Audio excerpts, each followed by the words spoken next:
The blizzard had already taken everything from her. Now it was about to bring something back. When widow Lydia Hartwell's children dragged a bleeding stranger through her cabin door that December night, she had no idea the dying cowboy clutched secrets worth killing for. What started as an act of mercy would ignite a war that would burn her fields, threaten her children, and force her to choose between safety and love. Stay with me until the end, and comment your city below so I can see how far this story travels. The Montana winter of 1875 came early and stayed cruel. Lydia Hartwell stood at her cabin window, watching snow devils dance across the frozen wasteland that used to be her husband's pride. 20 acres of homestead land that had promised them a future. Now it promised only survival, and barely that. The glass was so cold her breath froze in delicate fern patterns across its surface, beautiful and deadly, like everything else in this God-forsaken territory. Behind her, the fire in the stone hearth crackled weakly, fed by the last of the split wood she'd chopped that morning. Her hands still ached from swinging the axe, blisters upon blisters that never quite healed before she had to swing it again. Those were gentlemen's hands once, soft and clean, belonging to a schoolteacher in Philadelphia who'd never imagined she'd end up here. Alone, desperate, and so tired the exhaustion had settled into her bones like a second skeleton. "Mama, I'm cold." Grace's voice was small, paper-thin with hunger and chill. The girl was 9 years old but looked younger, her cheeks hollow in the firelight, her dark hair hanging limp around her face. She sat wrapped in every blanket they owned, which amounted to 3 threadbare quilts and her father's winter coat, still smelling faintly of tobacco and mountain sage even after 2 years. 2 years since Thomas Hartwell had ridden out to check the trap lines and never came back. They'd found him 3 days later, frozen solid beneath a fallen pine, his horse long gone and his rifle missing. The land office said the homestead claim was still valid as long as Lydia could prove continuous habitation and improvement. What they didn't say was how a widow with 2 young children and $17 to her name was supposed to improve anything. "I know, sweetheart." Lydia left the window and knelt beside her daughter, tucking the quilts tighter. "Just a little while longer. The fire will warm up soon." It was a lie. The fire would die in a few hours, and she'd have to choose between burning the last of the firewood now or saving it for morning. Either way, someone would be cold. Someone was always cold. "Is Jonah back yet?" Grace asked. As if summoned by his name, the door burst open in a blast of wind and snow. Jonah stumbled inside, 12 years old and already too much the man of the house, his shoulders set in that stubborn line that reminded Lydia so sharply of Thomas it hurt. Snow caked his too thin jacket and crusted in his dark hair. "Shut the door!" Lydia rushed forward, throwing her weight against the wind. Together they wrestled it closed, the leather hinges protesting with a groan that echoed through the one-room cabin. "Anything?" she asked, though she already knew the answer. She could see it in the slump of his shoulders, the way he wouldn't meet her eyes. Traps were empty. All of them. Jonah's voice cracked on the last word, hovering between boy and man. "I'm sorry, Mama. I checked every line, even the far ones by the creek. Nothing. Nothing." The word hung in the cold air like a verdict. Lydia touched his frozen cheek, felt the cold radiating from his skin. "It's not your fault. Animals are smart. They hole up in weather like this. We gotta eat." The words came out flat, factual. "Grace needs to eat." "I'm not that hungry," Grace lied from her nest of blankets. Her stomach growled loud enough to contradict her. Lydia moved to the small table where their remaining supplies sat in grim inventory. Half a sack of cornmeal, maybe 2 pounds, a small tin of lard, 6 withered potatoes, a handful of dried beans, 3 strips of venison jerky so tough you could sole a boot with it. That was it. That was everything standing between her children and starvation. She could make it stretch maybe a week if she was careful. If she ate almost nothing herself. If no one got sick. If the weather broke and Jonah could check the traps again. If, the currency of desperate people. "I'll make cornmeal mush," she said, forcing brightness into her voice. "With a little lard, it'll stick to your ribs." Neither child complained, though she'd seen the way their faces fell. They'd been eating cornmeal mush for 6 days straight. Before that, it had been watery bean soup.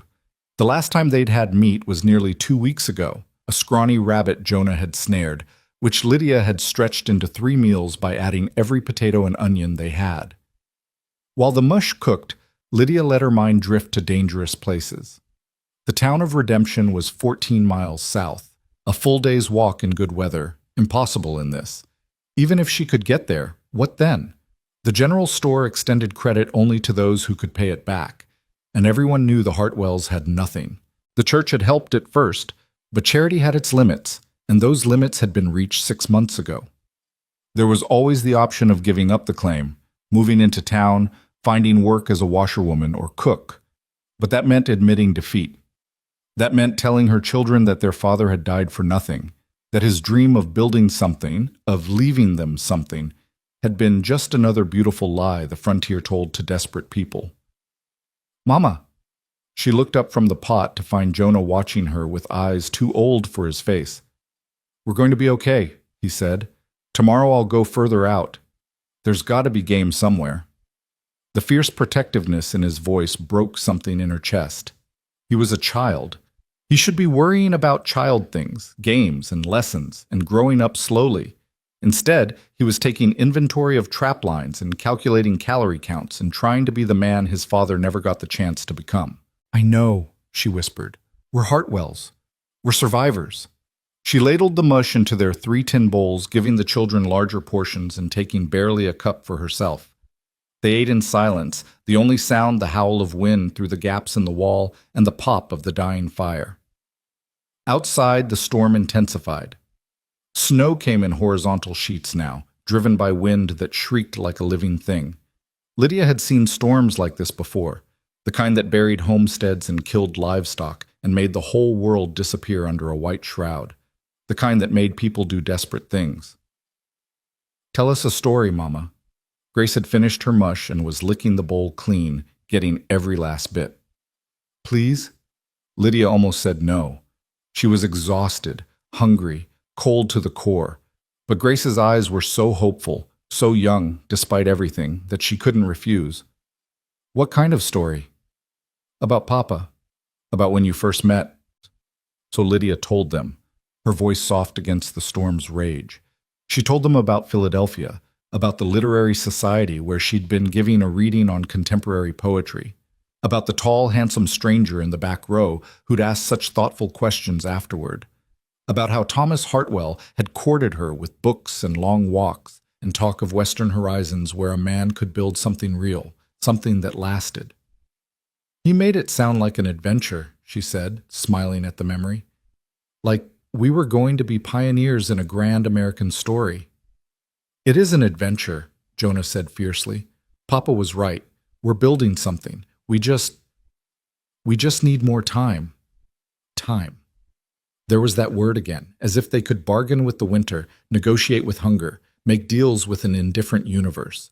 Lydia was about to respond when the sound cut through the storm, a high, desperate scream that was almost human. Almost, but not quite. All 3 of them froze. "What was that?" Grace whispered. Another sound, closer now. Definitely a horse, in terrible distress. Then something else, a low moan that was absolutely, unmistakably human. Jonah was on his feet first, grabbing his father's old rifle from above the door. "Someone's out there." "Wait," Lydia started, but he was already pulling on his coat. "Mama, someone's dying out there. We can't just—" "I know." She was moving too, wrapping her shawl around her shoulders, her mind racing through calculations. Another mouth to feed, disease, danger, all the rational reasons to bar the door and pretend they'd heard nothing. But Thomas wouldn't have done that. Thomas had believed in frontier justice, in the code that said you help those who needed help because someday it might be you out there in the storm. "Grace, stay by the fire," Lydia ordered. "Don't open the door for anyone but us. But do as I say." The girl nodded, pulling the blankets tighter around herself, her eyes huge in the firelight. Lydia and Jonah stepped into the storm together.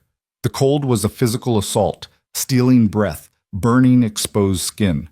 Snow immediately plastered Lydia's face, got into her eyes, her nose, her mouth. She could barely see 3 feet ahead, the world reduced to white chaos and screaming wind. "There!" Jonah pointed toward the tree line, maybe 20 yards distant. A dark shape writhed in the snow, the horse, its legs thrashing, steam rising from its body. And beside it, barely visible, another shape. A man. They struggled through drifts that came up to Lydia's thighs, Jonah breaking trail ahead of her.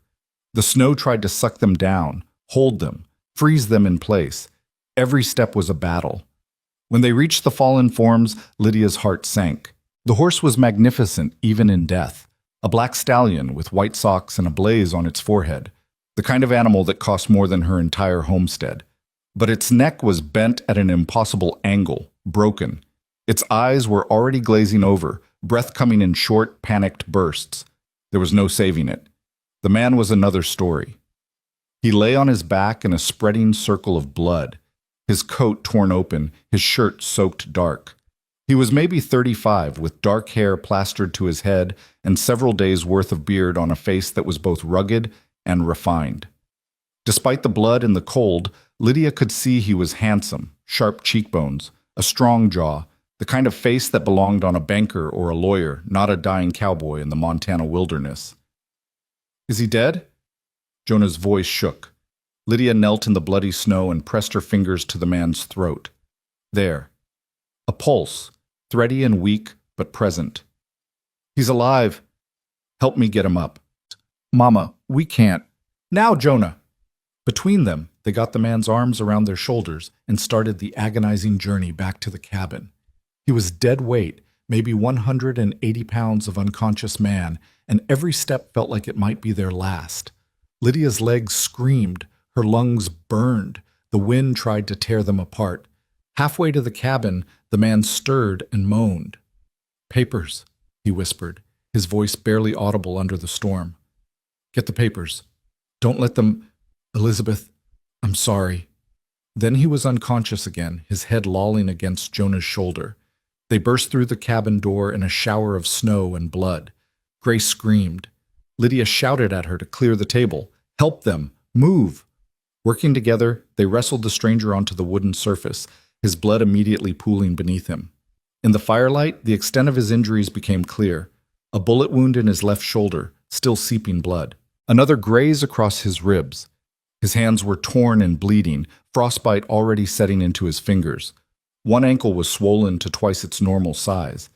But it was the shoulder wound that terrified her, deep, the bullet still inside or passed through, she couldn't tell. If it had hit an artery, he'd bleed out before morning. "Grace, get every clean rag we have." "Jonah, more wood on the fire. I need light and heat. Move." The children scrambled to obey while Lydia tore open the man's shirt. Expensive fabric, she noticed distantly. Fine wool lined with silk. The buttons were real mother of pearl. This was no common cowboy. Beneath the shirt, his body told more stories. Old scars crisscrossed his chest and abdomen, knife wounds, bullet wounds, the kind of scarring that spoke of a violent life. But his hands, despite the current damage, showed signs of recent care. Clean nails. No permanent dirt. These were hands that had held pens and papers as often as they'd held reins and guns. "Who are you?" she thought, pressing a rag to the shoulder wound. The blood soaked through immediately, warm and frightening. "Is he going to die?" Grace whispered, her face pale. "Not if I can help it." Lydia forced confidence she didn't feel into her voice. "Get my sewing kit, and the whiskey." "We don't have whiskey." "Then get the grain alcohol from the medicine box. Quickly." She'd set broken bones before, nursed Thomas through fevers, stitched up Jonah when he'd torn his leg on barbed wire. But this was different. This was worse. The bullet wound needed real medical attention. A doctor, antiseptic, proper tools. She had rags, a sewing needle, and alcohol that would burn like hellfire. It would have to be enough. For the next hour, Lydia worked while her children held the lantern and tried not to vomit. She poured alcohol into the wound.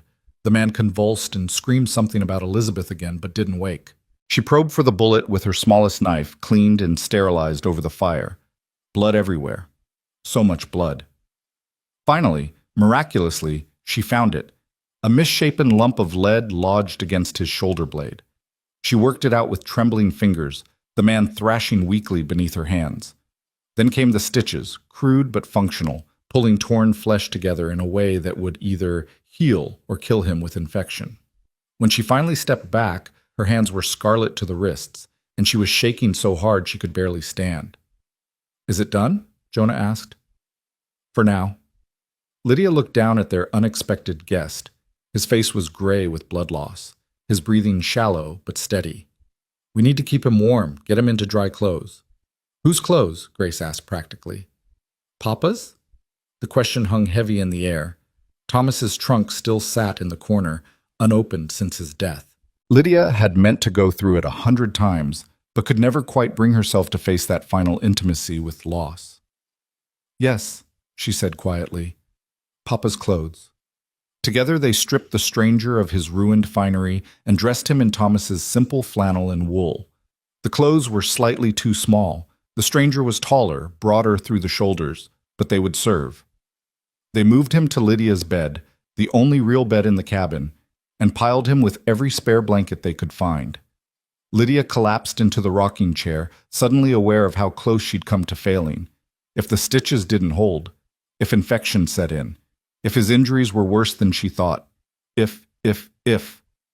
"Mama, look!" Jonah held up the stranger's coat, the expensive one they'd stripped off. "There's something in the pocket." He pulled out a leather wallet, swollen with papers. Inside, Lydia found a small fortune, maybe $200 in bills, more money than she'd seen in 2 years. There was also a property deed, several official-looking documents, and a photograph of a beautiful woman with sad eyes. Elizabeth, she thought, the name he'd called out. But it was the other paper that made her blood run cold. A wanted poster, creased and stained, with a drawing that looked remarkably like their unconscious guest. The text was stark. "Wanted for questioning Cole Maddox. In connection with land disputes in Sweetwater County, $500 reward for information. Contact Sheriff Hale, Redemption, Montana Territory." "Mama?" Jonah's voice was tight with fear. "Who is he?" Lydia stared at the poster, then at the man in her bed, then at her children's frightened faces. She thought about the blood on her hands, the money in the wallet, the bullet wound that spoke of violence and danger. She thought about the choice she'd made, dragging him inside, saving his life. She thought about this fact that it was too late to unmake that choice now. "I don't know," she said finally, "but we're going to find out." Outside, the storm raged on, burying their homestead in snow, cutting them off from the world. Inside, the stranger, Cole Maddox, breathed softly in Thomas Hartwell's bed, his secrets wrapped around him like a shroud. And Lydia Hartwell, widow and mother, survivor and fool, sat by the fire and wondered what she'd brought into her home. The night stretched ahead, long and uncertain, full of questions that had no answers. But at least, for now, they were all still alive. That would have to be enough. The storm lasted 3 days. 3 days of being snowbound with a dying man and dwindling supplies. 3 days of Lydia changing blood-soaked bandages and spooning water between cracked lips. 3 days of her children watching the stranger with a mixture of fear and fascination, whispering questions she couldn't answer. Cole Maddox, if that was even his real name, drifted in and out of consciousness, fever burning through him like wildfire. He muttered about papers and property lines, about someone named Blackthorn and cattle that needed moving. Once he screamed Elizabeth's name so loudly that Grace started crying. "Who's Elizabeth?" the girl asked through her tears. "Why is he so sad?" "I don't know, sweetheart." Lydia wiped the stranger's forehead with a cool cloth, watching the fever sweat bead on his skin. "Maybe she's his wife." "Then where is she?" "Good question. A man with a wife didn't usually end up shot and dying in the wilderness. Unless the wife was the one who shot him. Unless she was dead. Unless. On the second night, when the fever was highest and Lydia thought they might lose him, Cole's eyes snapped open. They were blue, she saw. A startling clear blue that seemed to see right through her. "Where?" His voice was a ruined croak. "Where am I?" "Safe," Lydia said, pressing him back down when he tried to sit up. "You're safe. You were shot. Your horse broke its neck. We found you in the storm." His gaze swept the cabin, the rough walls, the single room, her children huddled by the fire watching him. Understanding dawned in those blue eyes, followed by something that looked like regret. "You shouldn't have." He coughed, wincing at the pain it caused. You shouldn't have brought me inside. Well, we did, so you'd better not die and make it a waste of effort. The corner of his mouth twitched, almost a smile. Practical woman. I have to be. He studied her face for a long moment, and Lydia had the uncomfortable feeling he was cataloging everything. Her hollow cheeks, her work-roughened hands, the desperation that surely showed in her eyes. What's your name? He asked finally. Lydia. Lydia Hartwell. She hesitated, then added, This is my homestead. Those are my children, Grace and Jonah. Hartwell. He repeated the name like he was testing it. Any relation to Thomas Hartwell? The question hit her like a fist. You knew my husband? Knew of him. Bought supplies and redemption a few times. Good man, people said. His eyes drifted to the children again. I'm sorry for your loss. The casual knowledge, the easy sympathy, it should have comforted her. Instead, it made her wary. How much did this stranger know about her family, about their situation? You should rest, she said, deflecting. Save your strength. Mrs. Hartwell. His hand shot out, catching her wrist with surprising strength for a man so badly injured. The men who shot me. Did you see them? Are they still out there? The fear in his voice was real, visceral. Lydia felt her own fear spike in response. No, we saw no one. Just you and the horse. His grip relaxed slightly. Good. That's good. Who shot you? But his eyes were already closing, fever dragging him back under. Don't trust anyone, he muttered. Don't trust. Papers are in the... Need to get the papers to... Then he was gone again, lost in delirium, leaving Lydia with more questions than answers. She looked down at his hand, still loosely circling her wrist. Even unconscious, even half dead, there was strength in him, power. The kind of presence that filled a room even when the man was barely breathing. Who are you really, Cole Maddox? And what have I brought into my home? Outside, the storm showed no signs of breaking. Inside, the fire burned low, and Lydia Hartwell kept watch over the stranger who might save them or destroy them. She wouldn't know which until he woke up, if he woke up. The wind howled its agreement, and somewhere in the distance a wolf answered with its own lonely cry. The night was far from over, and their story had only just begun. The fever broke on the morning of the fourth day. Lydia woke to find Cole Maddox watching her from the bed, his blue eyes clear and focused for the first time since they'd dragged him through the door. She'd fallen asleep in the rocking chair again, her neck stiff and aching, her body protesting every movement as she sat up. How long? His voice was still rough, but stronger than before. 4 days, almost 5. She rose slowly, testing her legs, and moved to the water bucket. The storm broke yesterday evening. You're lucky to be alive.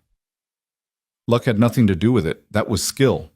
He tried to push himself up on his elbows and immediately went pale, sweat breaking out on his forehead. Jesus. Don't move. Lydia pressed a cup of water to his lips. You lost a lot of blood. The bullet was deep. I'm not a doctor. You could still die of infection. He drank greedily, water spilling down his chin into Thomas's flannel shirt. When the cup was empty, he fell back against the pillow, breathing hard. You got the bullet out? I did. Then you are a doctor, the only kind that matters out here. His eyes traveled over her face again, that same cataloging assessment she'd noticed before. I owe you my life, Mrs. Hartwell. You don't owe me anything. Common decency says you help people who need help. Common decency. A bitter smile crossed his face. There's not much of that left in Montana territory. Trust me. Lydia pulled the rocking chair closer to the bed, settling into it with a weariness that went bone deep. Grace and Jonah were still asleep in their corner, curled together for warmth under the pile of quilts. The morning light coming through the window was thin and gray, but it was light.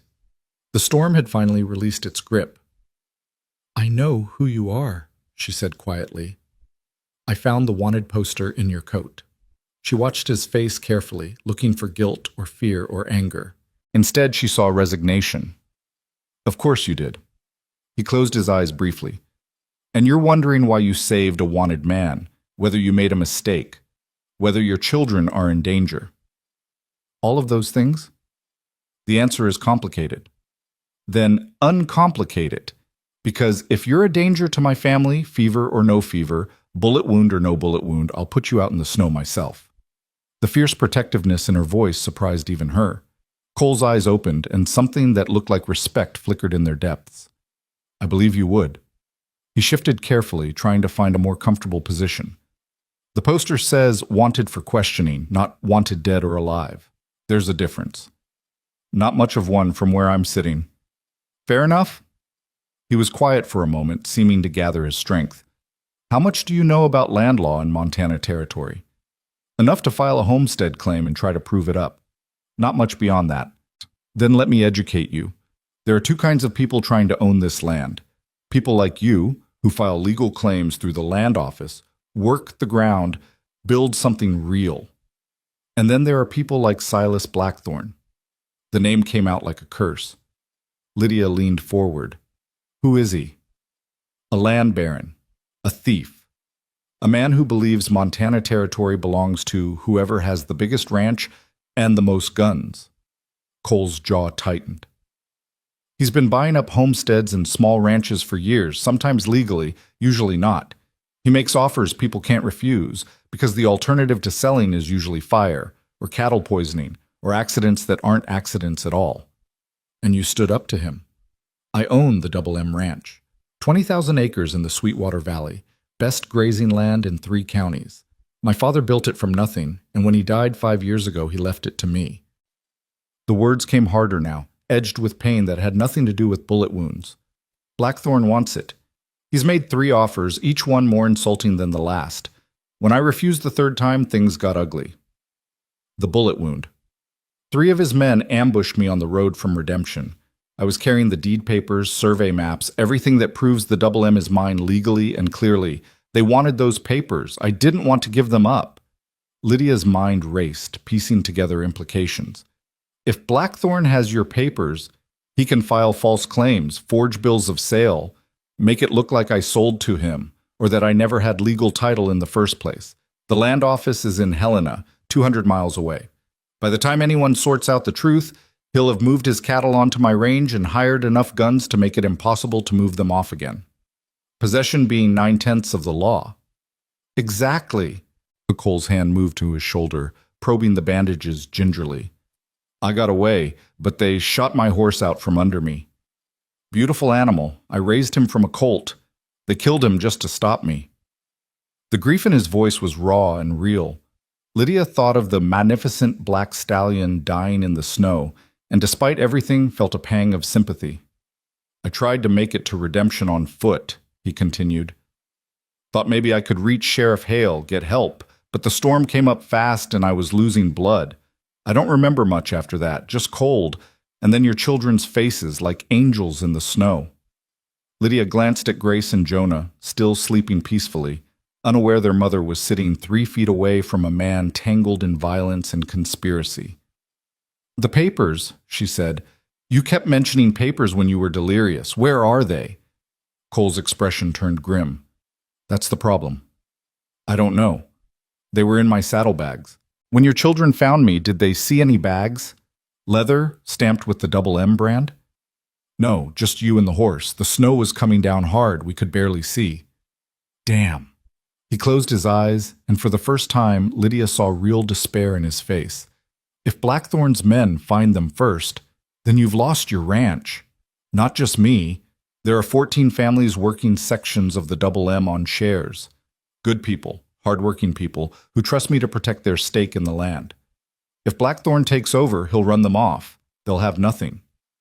The weight of it settled over Lydia like another blanket. This wasn't just one man's problem. This was a whole community, their lives and futures wrapped up in papers that might be buried in a snowdrift or already in enemy hands. When you're strong enough, she said slowly, we'll go look for them. The saddlebags. My son knows the area. If they're out there, we'll find them. Cole's eyes snapped open. Mrs. Hartwell, I can't ask you to... You're not asking, I'm offering. Because if what you're saying is true, then Silas Blackthorne is the kind of man who'd burn out homesteaders and steal their land. the kind of man who might come for a widow and her children next.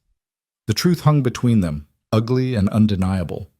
Lydia had been so focused on immediate survival, food, firewood, getting through each day, that she hadn't thought much about the larger forces at work in the territory. But Cole's story made it clear there was no safety in isolation. The wolves were always circling, and they didn't care if you were minding your own business. "You're right," Cole said quietly. "Men like Blackthorn don't stop. They keep taking until someone stops them. Then we'd better make sure you're around to do the stopping." A sound from the corner made them both turn. Jonah was awake, sitting up in his nest of blankets, his dark eyes fixed on Cole with an intensity that made him look much older than 12. "How far is your ranch from here?" the boy asked. Cole glanced at Lydia, seeking permission. She nodded slightly. "About 18 miles northwest, up in the Sweetwater Valley." "And these men who shot you, they know you're wounded?" "They saw me fall. They know I'm hurt bad." Jonah's jaw set in that stubborn line Lydia knew too well. "Then they'll be looking for you, and when they don't find your body, they'll keep looking. They might come here." "Jonah?" Lydia started, but her son cut her off. "Mama, we're the only homestead for miles. If they're searching the area, they'll find us eventually, and when they do, they'll know we helped him." He looked at Cole. "Won't they?" "Yes," Cole said, and Lydia appreciated that he didn't lie, didn't try to spare the child's feelings. "If Blackthorn's men find me here, you'll all be in danger, which is why, as soon as I can walk, I need to leave." "You can barely sit up," Lydia pointed out. "You're going nowhere for at least a week, maybe 2. "I don't have 2 weeks. Blackthorn will move fast. He has to before word gets out about what he's doing. Every day I'm laid up here is a day closer to losing everything." The frustration in his voice was palpable. Lydia understood it. She'd felt that same helpless fury often enough, watching the seasons turn and the supplies dwindle, and knowing there was nothing she could do to change their circumstances. But she'd also learned something Thomas never quite grasped. Sometimes the only thing you could control was your own response to disaster. "Then we'll work with what we have," she said firmly. "Today you rest. Tomorrow maybe you can sit up properly. By the end of the week, if infection hasn't set in, you might be able to walk a bit. We'll search for your papers, we'll make a plan, and we'll deal with problems as they come." You make it sound simple." "It is simple. Not easy, but simple. You survive one day at a time, you do the next right thing, and you don't give up." Cole studied her face for a long moment, and Lydia felt suddenly self-conscious under his gaze. She knew what he saw, a worn-out widow in a patched dress, too thin, too tired, trying to hold together a family and a homestead with nothing but determination and prayer. "You're remarkable," he said finally. "Has anyone ever told you that?" Heat rose in her cheeks. "I'm just doing what needs doing. That's what makes it remarkable." Before she could respond, Grace woke with a small cry, sitting bolt upright in her blankets. Her eyes found Cole immediately, and she scrambled closer to Jonah, seeking safety. "It's all right, sweetheart," Lydia said gently. "Mr. Maddox is awake. He's feeling better." "Is he still dying?" Grace whispered. "No, little one." Cole's voice softened in a way that surprised Lydia. "Thanks to your mama and your bravery, I'm not dying anymore. You saved my life." "We did?" "You found me in the storm. You helped bring me inside. That took courage." Grace's face brightened with pride, though she still kept close to her brother. "Jonah did most of it. He's strong." "I can see that." Cole looked at Jonah with something like respect. "How old are you, son?" 12, almost 13. Jonah straightened his shoulders. "And I can handle a rifle." "I bet you can. You have to, out here." There was an ease to the way Cole spoke to her children, natural and unforced, that made Lydia's chest tight. Thomas had been loving but often distracted, his mind always on the next project, the next improvement to the homestead. He'd loved his children fiercely, but he'd never quite been present with them the way Cole was in this moment, despite being wounded and weak. "Stop it," she told herself sharply. "Don't compare them.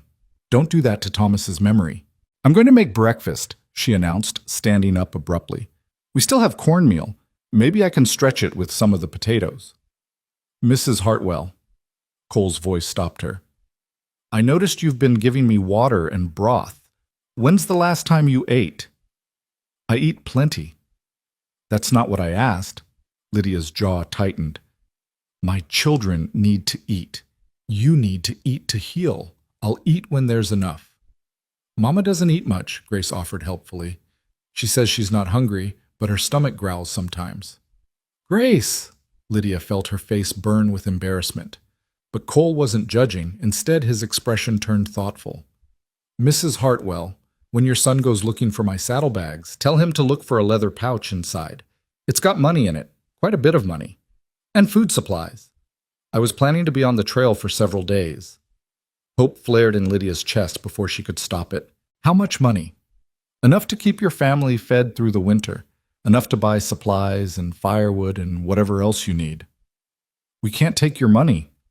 You're not taking it. You're earning it. Room and board for a recuperating man plus hazard pay for the danger I've brought to your door. His voice turned serious. Please, Mrs. Hartwell, let me help the people who helped me. It's the least I can do. Pride warred with necessity in Lydia's heart. The money would change everything. They could buy cornmeal and beans, coffee and sugar, maybe even some bacon. They could survive until spring, until Jonah could hunt properly, until the homestead could be worked again. But taking money from a stranger, a man she barely knew, a man wanted for questioning by the law, it felt dangerous. Like crossing a line she couldn't uncross. We'll find the saddlebags first, she said finally. Then we'll talk about payment. Cole nodded, accepting the compromise. Fair enough, but I'll want to pay for the clothes I'm wearing too. They belong to your husband? The question was gentle, but it still hurt. Yes, Thomas. He died 2 years ago. I'm sorry, and I'm sorry to be wearing his things, but I'm grateful for them. They're just clothes. They should be used. Lydia moved to the fire, needing to do something with her hands. He would have wanted someone to have them. As she mixed cornmeal batter and sliced the precious potatoes into thin rounds, she was acutely aware of Cole's eyes on her. Not in a threatening way, but with a kind of careful attention that made her nervous. Like he was trying to figure her out, understand what made her tick. How long have you been out here? He asked. In Montana Territory? 5 years. Thomas filed the claim when Jonah was 7. We came out from Philadelphia with such plans. She couldn't keep the bitterness from her voice. We were going to build something grand. A real ranch someday, with cattle and horses and hired hands. He had such dreams. Dreams don't pay the bills. No, they don't. She flipped the potato rounds, watching them sizzle in the small amount of lard she'd allowed herself. But they're what keep you going when everything else falls apart, at least for a while. And when the dreams run out. Lydia looked at her children, Grace helping Jonah sort through the blankets, both of them moving with the careful efficiency of kids who'd learned to make every action count. Then you find new dreams, smaller ones, dreams that fit your circumstances. Like what? Like making it through the winter, like keeping my children safe and fed, like proving up this claim so we have something, some piece of ground we can call our own. She met his eyes. Like surviving long enough to see what comes next. Cole was quiet for a moment, then, those aren't small dreams, Mrs. Hartwell. Those are the biggest dreams there are. Something in his tone made her throat tight. She turned back to the fire, blinking rapidly against tears that had no place in a survival situation.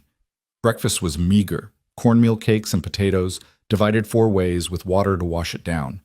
But it was warm and filling enough, and for the first time in days, Lydia felt something like hope stirring in her chest. If they found Cole's money and supplies, they could make it. If his papers turned up, he could fight Blackthorn. If the weather held, Jonah could check the trap lines again. If. But this time the ifs felt less like desperate prayers and more like actual possibilities. After breakfast, while Cole dozed fitfully and Grace played a quiet game with her rag doll, Jonah pulled Lydia aside. Mama, I want to go look for the saddlebags now. The snow will be deep. You'll have to break trail. I know, but if Mr. Maddox is telling the truth, we need that money, and we need to find it before anyone else does. Lydia looked out the window at the glittering white expanse. The storm had dumped at least 2 feet of fresh snow, maybe more in the drifts. It would be hard, dangerous work. But Jonah was right. They needed to move fast. Take your father's rifle. Stay on familiar ground. If you see any riders, any strangers at all, you come straight home. Don't try to be a hero. I won't, Mama. I promise. And Jonah? She caught his arm, holding tight. If it's not there, if the saddlebags are gone or buried too deep, you come home anyway. Don't risk yourself for money. Nothing is worth losing you. He nodded, his expression solemn, and then he was bundling into his coat and heading for the door. Lydia watched him go with her heart in her throat, praying to a God who seemed to have forgotten them, that her son would come back safe. Cole stirred in the bed. He's a good boy. He's too young to be doing a man's work. Out here, children grow up fast. You know that. She did know that. She'd seen it happen to her own kids. Childhood compressed into a few short years before the frontier demanded they become something harder, something more resilient. Tell me about Elizabeth, she said suddenly, surprising herself. The woman in the photograph, your wife? Cole's face went still. What makes you think she's my wife? You called her name when you were fevered. You said you were sorry. He was silent for so long she thought he wouldn't answer. Then, she was my wife, past tense. She died 3 years ago. Cholera outbreak in Sweetwater. Took her and 20 other people in less than a week. I'm sorry. So am I. His voice was flat, carefully controlled. We'd only been married 2 years. Hadn't even had time to start a family. She wanted children so badly. She would have been a wonderful mother. The grief in those words was old but not healed. Lydia recognized it. She carried the same kind of grief for Thomas, a wound that never quite closed but learned to live around. Is that why you were alone on the road? No wife waiting at home to worry about you? No one waits for me anymore, Mrs. Hartwell. The Double M has hired hands, a foreman who runs the day-to-day operations. But no family, just me and 20,000 acres of land that my father bled for and my wife loved. He closed his eyes. Blackthorn wants to take it. I can't let him. It's all I have left of them. Understanding washed over Lydia. This wasn't just about land or money or legal disputes. This was about memory, about honoring the dead by protecting what they'd built. Then we'll help you keep it, she said firmly, because I understand what it means to fight for something that's all you have left. Cole's eyes opened, meeting hers with an intensity that made her breath catch. Why? Why would you risk your safety, your children's safety, for a stranger? Because Thomas would have done the same, because it's the right thing to do. And because, she paused, choosing her words carefully, because I'm tired of being helpless. I'm tired of just surviving, just barely making it through each day with nothing to show for it but more exhaustion. Maybe helping you is helping ourselves too. Maybe if we stand up to men like Blackthorn, we make the territory safer for everyone. Or maybe you get yourselves killed. Maybe. But at least we'd die fighting, not starving slowly in a cabin while the world forgets we exist. The words came out more bitter than she'd intended, revealing the depths of her desperation. Cole's expression softened.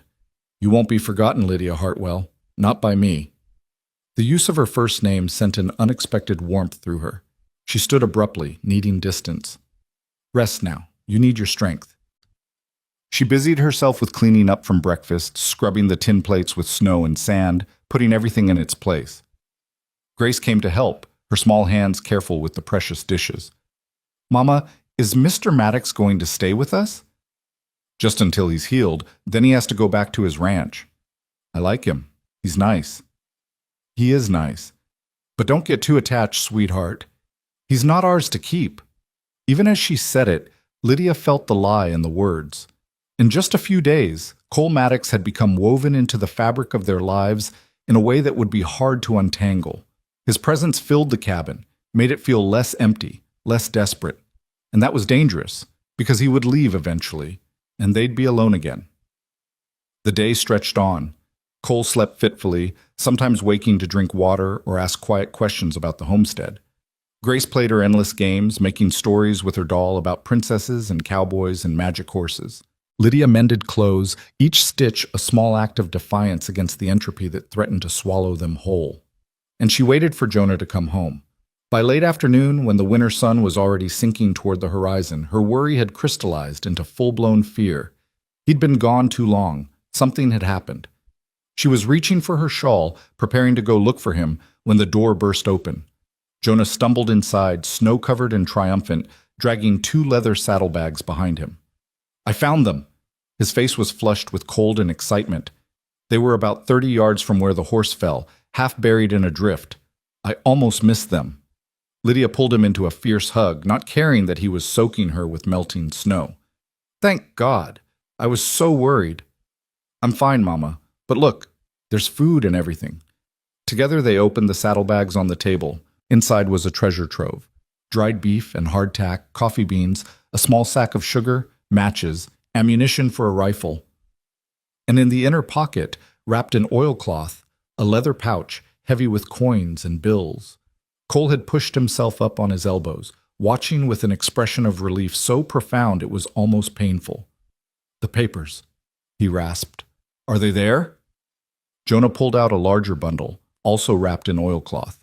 Inside were official documents, maps, the deed to the Double M Ranch, survey records, everything Cole had said would be there. All intact, Jonah reported. A little damp but readable. Cole sagged back against the pillows. Thank God. Thank you, Jonah. You just saved 14 families from losing their homes. Did I really? You really did. The boy's face glowed with pride. Lydia felt her own chest swell with it. Her son, brave and capable, making a real difference in the world. They counted the money together. $340, more cash than Lydia had seen in her entire life. Cole insisted she take $100 immediately for room and board and supplies. But that's too much, she protested. It's not enough. Not for saving my life and risking yours to find those papers. Take it, Mrs. Hartwell. Buy food, buy firewood. Buy whatever your family needs to make it through the winter, in comfort instead of desperation. The weight of the bills in her hand felt like a dream, like something that would vanish if she looked away. I don't know what to say. Say you'll go to town tomorrow and get supplies. Say you'll let your children eat until they're full. Say you'll accept help when it's offered. She met his eyes, saw the sincerity there, the genuine desire to repay what she'd given him. And she realized that accepting help wasn't weakness, it was wisdom. It was the frontier code in action, the give and take that allowed people to survive in harsh country. All right, she said softly. We'll go to town tomorrow. And thank you, Mr. Maddox, truly. Cole, please. Mr. Maddox was my father. Cole. The name felt strange on her tongue, intimate somehow. Thank you, Cole. That night, they feasted. Lydia made real coffee, the first in months, and the smell alone was enough to make her weep. She fried thick slices of bacon and served them with potatoes and cornbread made with real sugar. The children's faces were almost comical in their delight, eating until their bellies were actually full for the first time in weeks. Cole ate sitting up, still pale but clearly stronger, his appetite returning with his health. He told them stories about the Double M, about cattle drives and spring roundups, about the way the valley looked in summer when wildflowers covered the hills in waves of purple and gold. It sounds beautiful, Grace sighed, her imagination clearly captured. It is. Maybe someday you can visit. See it for yourself. Really? Really, you saved my life, little one. That makes you part of the Double M family forever. Lydia felt something shift in her chest at those words. Family. They'd been so alone for so long, she'd almost forgotten what it felt like to be part of something larger than their small, desperate circle. Later, after the children were asleep and the fire had burned down to embers, Cole called Lydia over to the bed. There's something you should know, he said quietly. Blackthorn's men, they're not the kind to give up. When they realize I've survived, when word gets out that I still have the deed papers, they'll come looking. Let them come. We'll be ready. I admire your courage, but you need to understand what you're up against. Silas Blackthorn is a dangerous man. He's got money, influence, a private army of gunmen. He doesn't lose gracefully. Then he's going to have to learn. Lydia's voice was steel.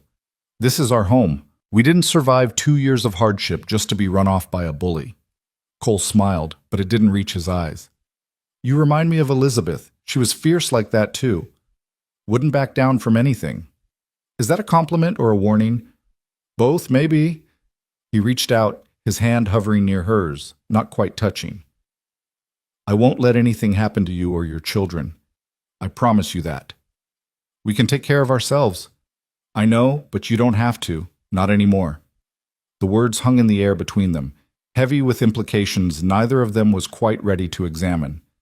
Lydia pulled her hand back, suddenly aware of the intimacy of the moment, alone with a man in the darkness, her children asleep, the whole winter world holding its breath outside. "You should rest," she said, standing. "Tomorrow we'll go to town, get supplies. Maybe talk to Sheriff Hale about what's happening. Be careful in town. Blackthorn has eyes everywhere. If word gets out that you're helping me, then we'll deal with it." She met his gaze steadily. "We're survivors, Cole. All of us. We'll do what we have to do." He nodded slowly, accepting her determination, if not entirely agreeing with it. "Good night, Lydia." "Good night." She settled into the rocking chair, wrapping herself in a quilt, and stared into the dying fire. Tomorrow, they would go to Redemption. Tomorrow, they would buy food and supplies and take the first steps toward something that looked less like survival and more like living. Tomorrow, the real complications would begin. But tonight, for the first time in 2 years, Lydia Hartwell felt something she'd almost forgotten how to feel. Hope. Dangerous, fragile hope, but hope nonetheless. Outside, the stars wheeled overhead in their ancient patterns, indifferent to human struggles. Inside, a widow, her children, and a wounded cowboy slept in the warmth of a shared purpose, unaware that their lives were about to become infinitely more complicated. And somewhere in the darkness, men with guns and malice planned their next move in a war that was only beginning. The town of Redemption sat in the morning cold like a promise half-kept, its single muddy street lined with false-fronted buildings that tried to look more permanent than they were. Lydia guided the wagon down the rutted road, Jonah beside her on the seat, and Grace bundled in the back with the empty crates they'd brought for supplies. Cole had insisted on lending them his money for the wagon rental from the livery, another expense she'd protested and he'd overruled. "You can't carry a month's worth of supplies on your backs," he'd said that morning, still too weak to stand for more than a few minutes, but stubborn enough to argue. "Take the money, rent the wagon, come back safe." The way he'd said those last 3 words, with an intensity that seemed to carry more weight than simple concern, had made something flutter in Lydia's chest. She'd pushed the feeling away, focusing instead on the practical matter of getting to town and back before dark. Now, as they pulled up in front of Miller's General Store, she felt the weight of eyes on them. Redemption was small enough that everyone knew everyone else's business, and a widow woman suddenly appearing with money to spend would raise questions. She'd prepared her story. A cousin back east had sent funds, but lies had a way of unraveling in small towns. "Stay close," she told the children as they climbed down. "Don't wander off." Inside the store, the warmth from the pot-bellied stove was like a benediction. Lydia breathed in the mingled scents of coffee and tobacco, leather and pickles, all the smells of civilization she'd almost forgotten. Behind the counter, Augustus Miller looked up from his ledger, his weathered face registering surprise. "Mrs. Hartwell, wasn't expecting to see you today. How are you folks managing out there?" "Well enough, Mr. Miller. I've come to buy supplies." She pulled out Cole's bills, watching the merchant's eyes widen slightly. "Quite a lot of supplies, actually." "I see that. Business must be good." "Family back east," Lydia said smoothly, hating the lie but knowing it was necessary. "My late husband's brother, he sent money for the children." Miller nodded, accepting the story without pressing. "That's real kind of him. What can I get you?" For the next hour, Lydia moved through the store like a woman in a dream, pointing out items she'd thought she'd never afford again.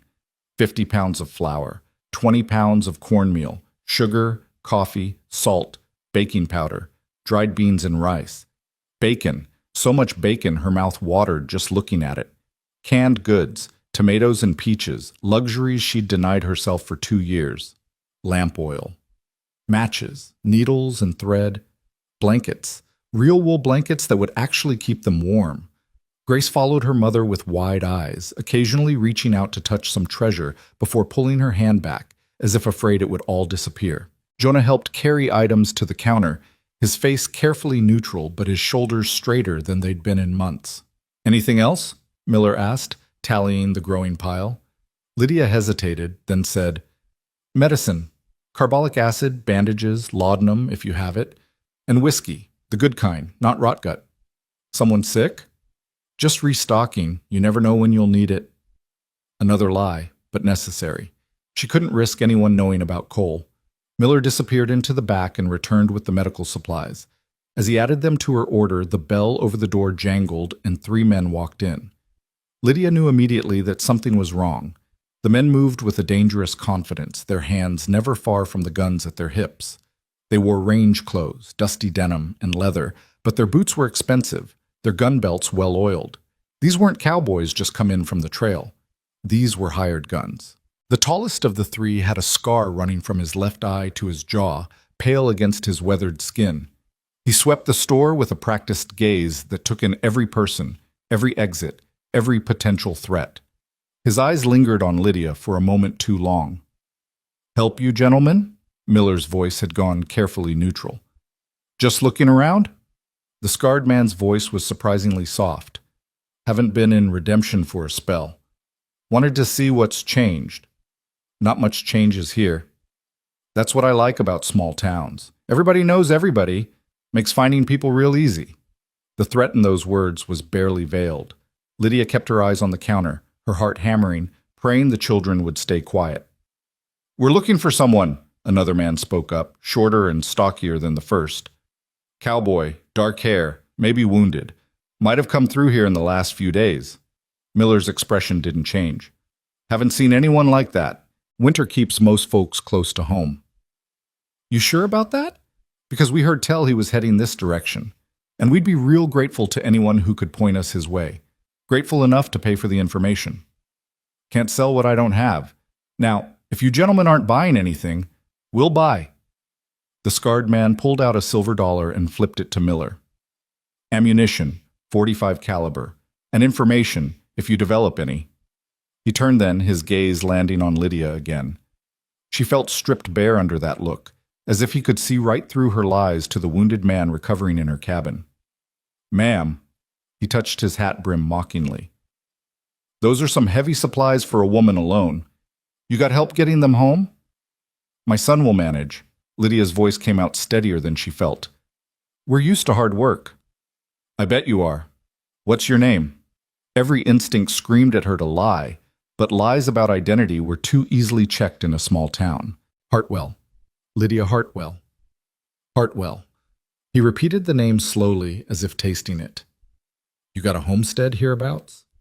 14 miles north." "All alone out there? Just you and the children? That's dangerous country for a woman on her own." "We manage." The scarred man smiled, but it didn't reach his eyes. "I'm sure you do. Well, Mrs. Hartwell, if you see any strangers around your place, wounded cowboys, men asking questions, you let Sheriff Hale know. There's dangerous folks about." "I'll do that."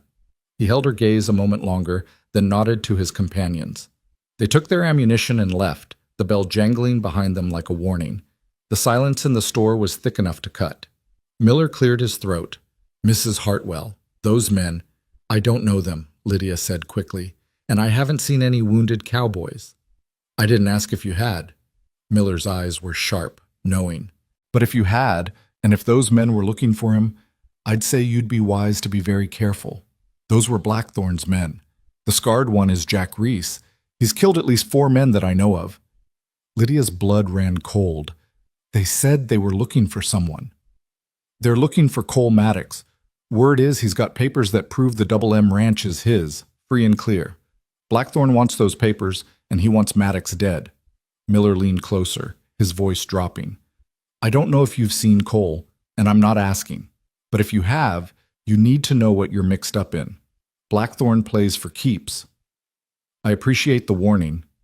Miller studied her face for a long moment, then seemed to make a decision.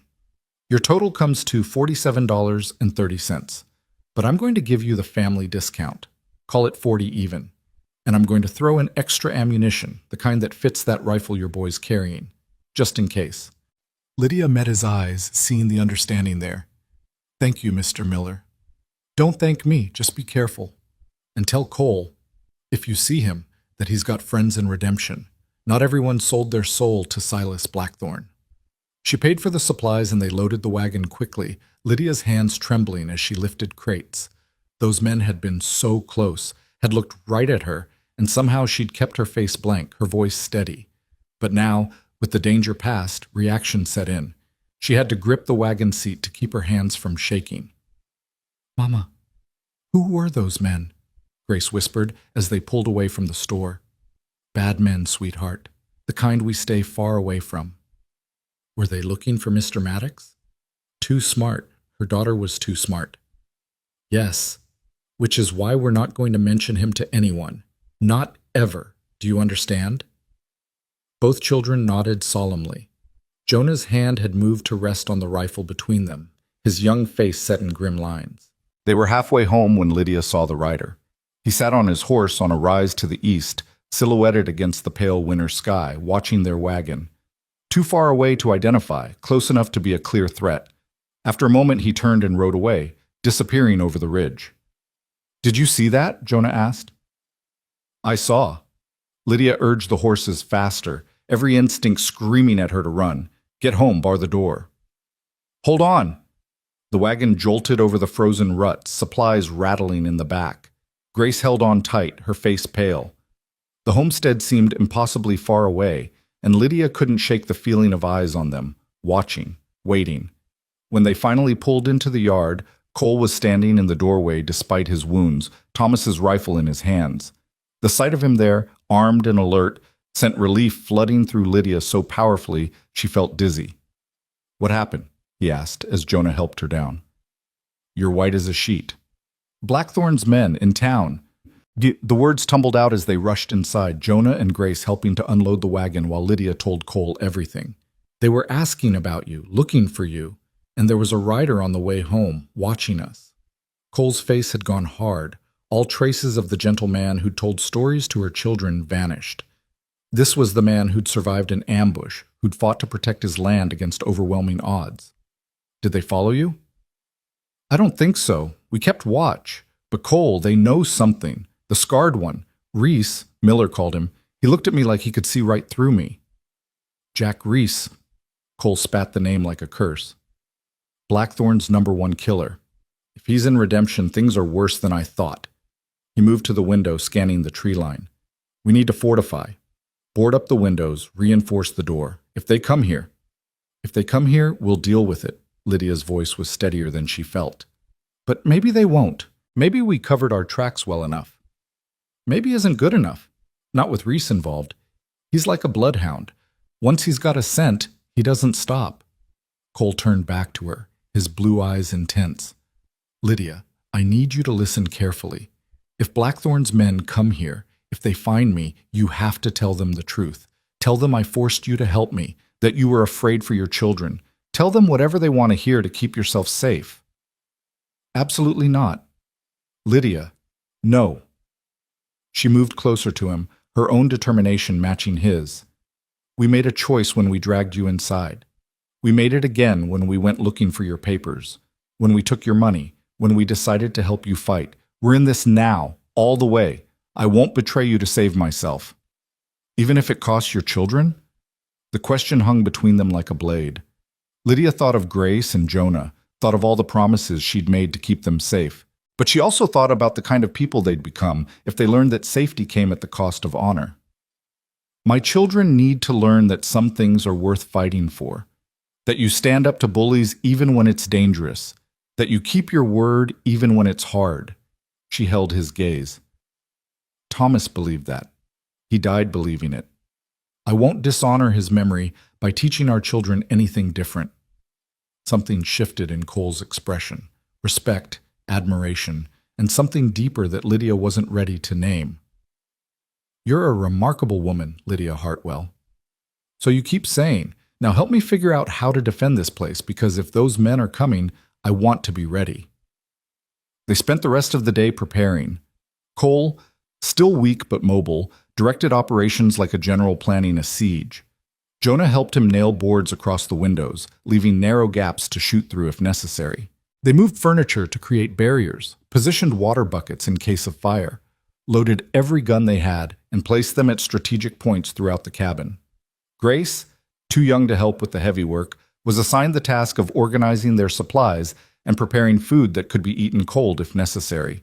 She worked with a serious concentration that broke Lydia's heart. 9 years old, preparing for a battle. This wasn't the childhood Lydia had imagined for her. As the sun set, painting the snow in shades of orange and red. Cole called them all together. Listen to me carefully. If shooting starts, Grace and Jonah, you get down on the floor behind the bed. You stay there no matter what you hear, no matter what happens. You don't come out until your mother or I tell you it's safe. Understood? Yes, sir. Jonah's voice was steady, but his hands trembled slightly. Good. Lydia, you know how to shoot that rifle? Thomas taught me. I'm not a great shot, but I can hit what I'm aiming at if it's close enough. Close enough is all we need. You take the window facing south. That's the most likely approach. I'll take the north. Jonah, you watch the east side. If you see anything at all, you call out. Don't try to be a hero. Just give us information and stay low. They took their positions as darkness fell, the cabin silent except for the crackle of the fire and the whistle of wind through the cracks in the walls. Lydia knelt by her window, rifle across her knees, and tried to remember how to breathe normally. Her whole body felt wound tight, every sound making her jump. Hours passed. Nothing happened. Maybe they're not coming, Grace whispered from her position behind the bed. Maybe, Cole agreed. Or maybe they're just waiting for us to let our guard down. At midnight, Jonah's voice cut through the silence. Movement. East side. Can't tell how many. Lydia's heart kicked into a gallop. She moved to a different window, peering through the narrow gap between boards. At first she saw nothing but darkness and snow. Then, there, a shadow moving between the trees, low and careful. I see it, she confirmed. More on the south. Cole's voice was tight. At least 3. They're surrounding us. What do we do?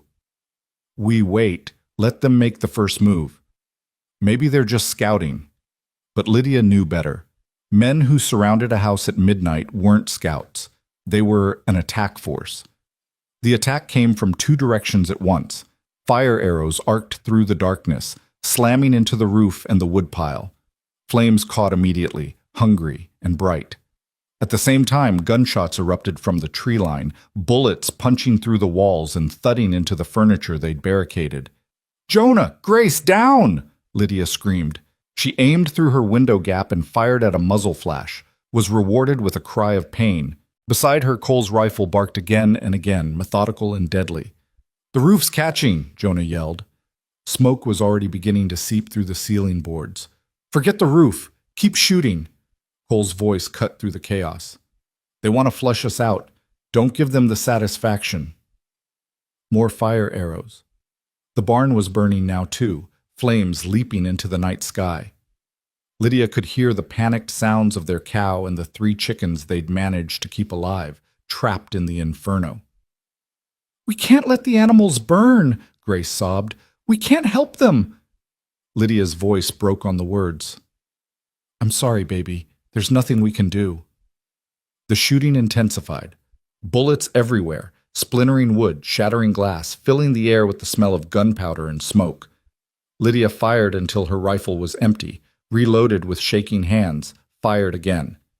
She hit one man as he tried to rush the door. He went down screaming, clutching his leg. Then came a sound that stopped her heart, a massive crack from above. The main beam, Cole shouted. It's giving way. Lydia looked up in time to see the burning roof beam split down the middle. It fell in terrible slow motion, a flaming sword dropping straight toward where Jonah crouched by the east window. Jonah, move! But her son was frozen, staring up at his death, unable to process fast enough to save himself. Cole moved. He threw himself across the cabin, grabbed Jonah by the collar, and hurled the boy backward toward the bed. The beam crashed down exactly where Jonah had been kneeling, sending up a shower of sparks and flames. Cole tried to dodge, but wasn't fast enough.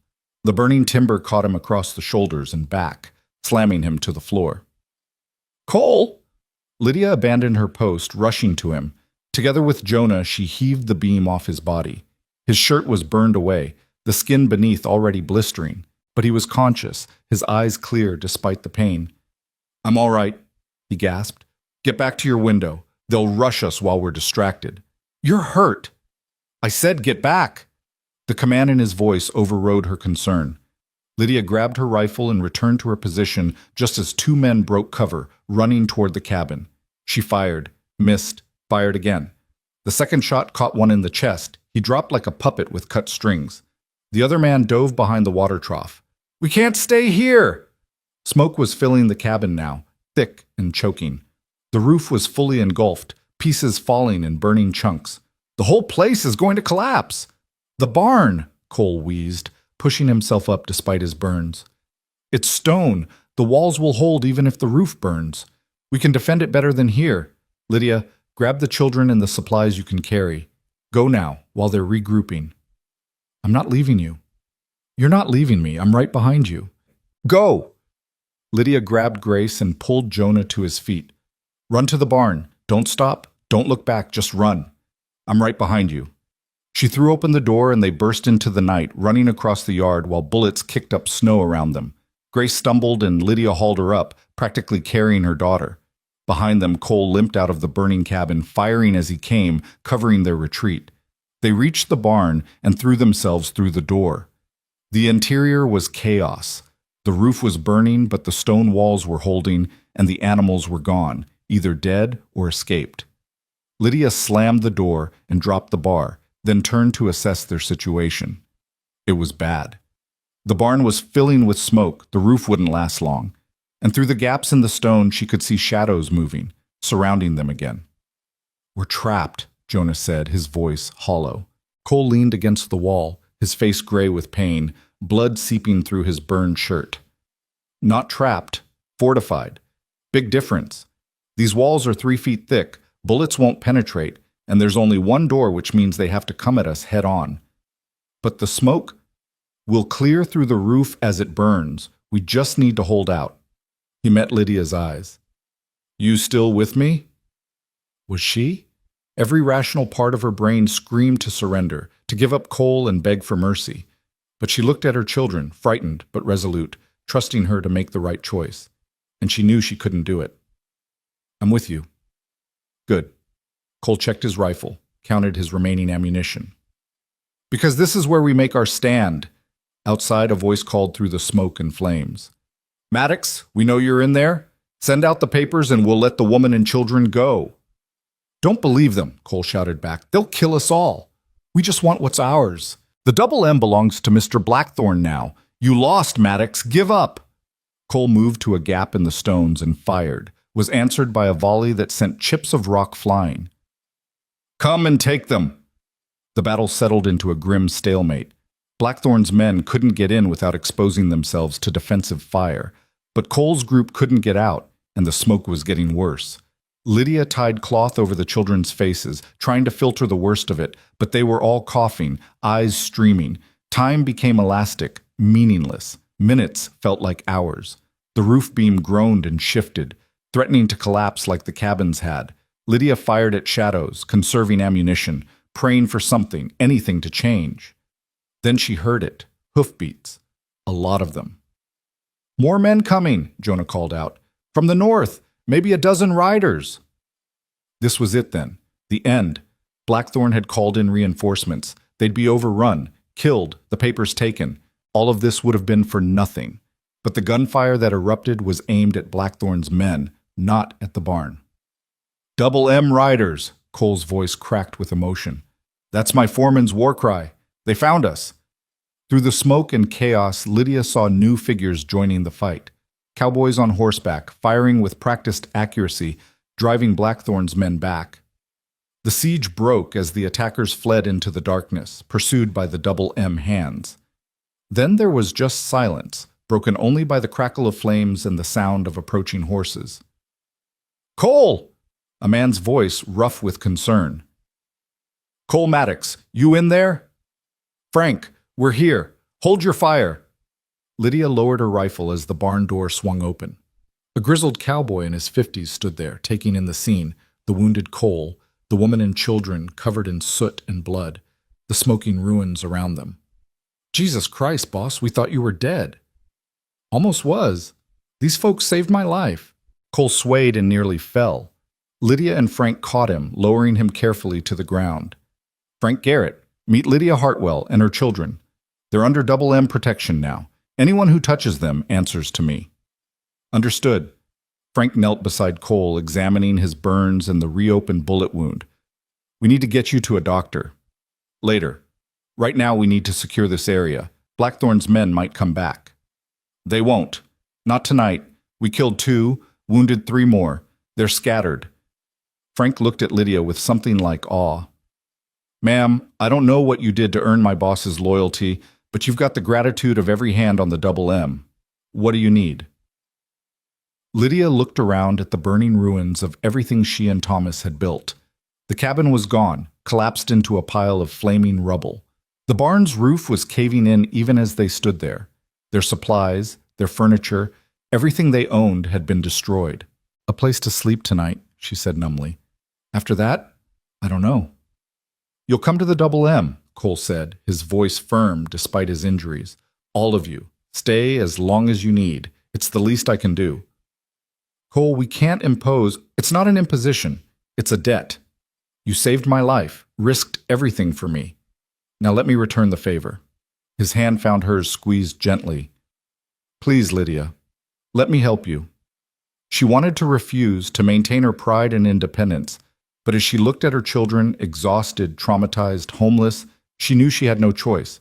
They needed shelter, safety, time to recover and plan what came next. All right, she whispered, just until we figure things out. Cole's smile was weak but genuine. That's all I ask. The Double M Riders helped them gather what few possessions had survived, a trunk of clothes that had been in the barn, some tools, Thomas's rifle. Everything else was ash and memory. As they rode away from the burning homestead, Lydia looked back one last time. 2 years of work, gone in a single night. Thomas's dreams reduced to smoke and cinders. She should have felt devastated, destroyed. Instead, she felt something unexpected. Freedom. The homestead had been Thomas's dream, not hers. She'd worked it out of duty and necessity, trying to honor his memory and provide for their children. But it had been a burden, a weight that grew heavier with each passing season. Now it was gone, and in its place was possibility. Frightening, uncertain possibility, but possibility nonetheless. Grace had fallen asleep against her side, exhausted by terror and adrenaline. Jonah rode in silence, his young face carved from stone, processing the violence he'd witnessed. And ahead, Cole swayed in his saddle, wounded and exhausted but alive, leading them toward a future none of them could have imagined a week ago. Mama? Grace stirred, her voice small and lost. Where are we going? Lydia smoothed her daughter's hair, pressed a kiss to her forehead. Somewhere safe, sweetheart. Somewhere we can rest. Will Mr. Maddox be okay? I think so. He's tough, like us. I was so scared. I know, baby. I was too. But we made it. We all made it. Together, Grace mumbled, already drifting back to sleep. We made it together. Together.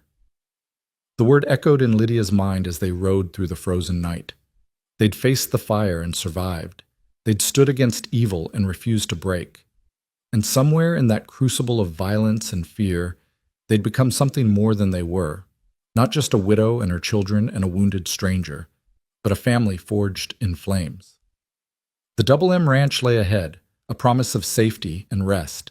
Behind them, the burning homestead lit up the night sky, a beacon visible for miles. Let Blackthorn see it, Lydia thought. Let him know that we survived, that we're still fighting, that we'll never stop fighting. This wasn't over. It was only beginning. But for tonight, for this moment, they were alive and together, and that would have to be enough. The Double M Ranch sprawled across the Sweetwater Valley like something from a dream. Even in winter, even in the pre-dawn darkness, Lydia could sense the scale of it. The miles of fencing, the massive barns and outbuildings, the main house rising 3 stories against the starlit sky. This wasn't a homestead scratched from wilderness. This was an empire.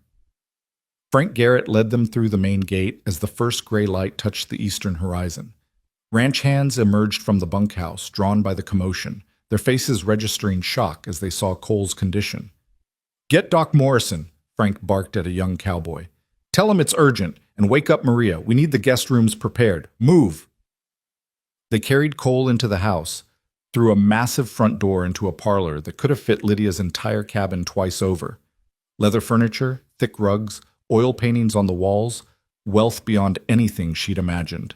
Her mud-caked boots left tracks on the polished floor, and she wanted to apologize, wanted to take them off, but there was no time. A Mexican woman in her 50s appeared, gray-streaked hair and a neat bun, her dark eyes sharp and assessing. She took one look at Cole and started issuing orders in rapid-fire Spanish. Two younger women materialized, helping carry him up the stairs to a bedroom. "I'm Maria Santos," the woman told Lydia. "I run this house. You and your children come with me. We'll get you cleaned up while the doctor sees to Cole."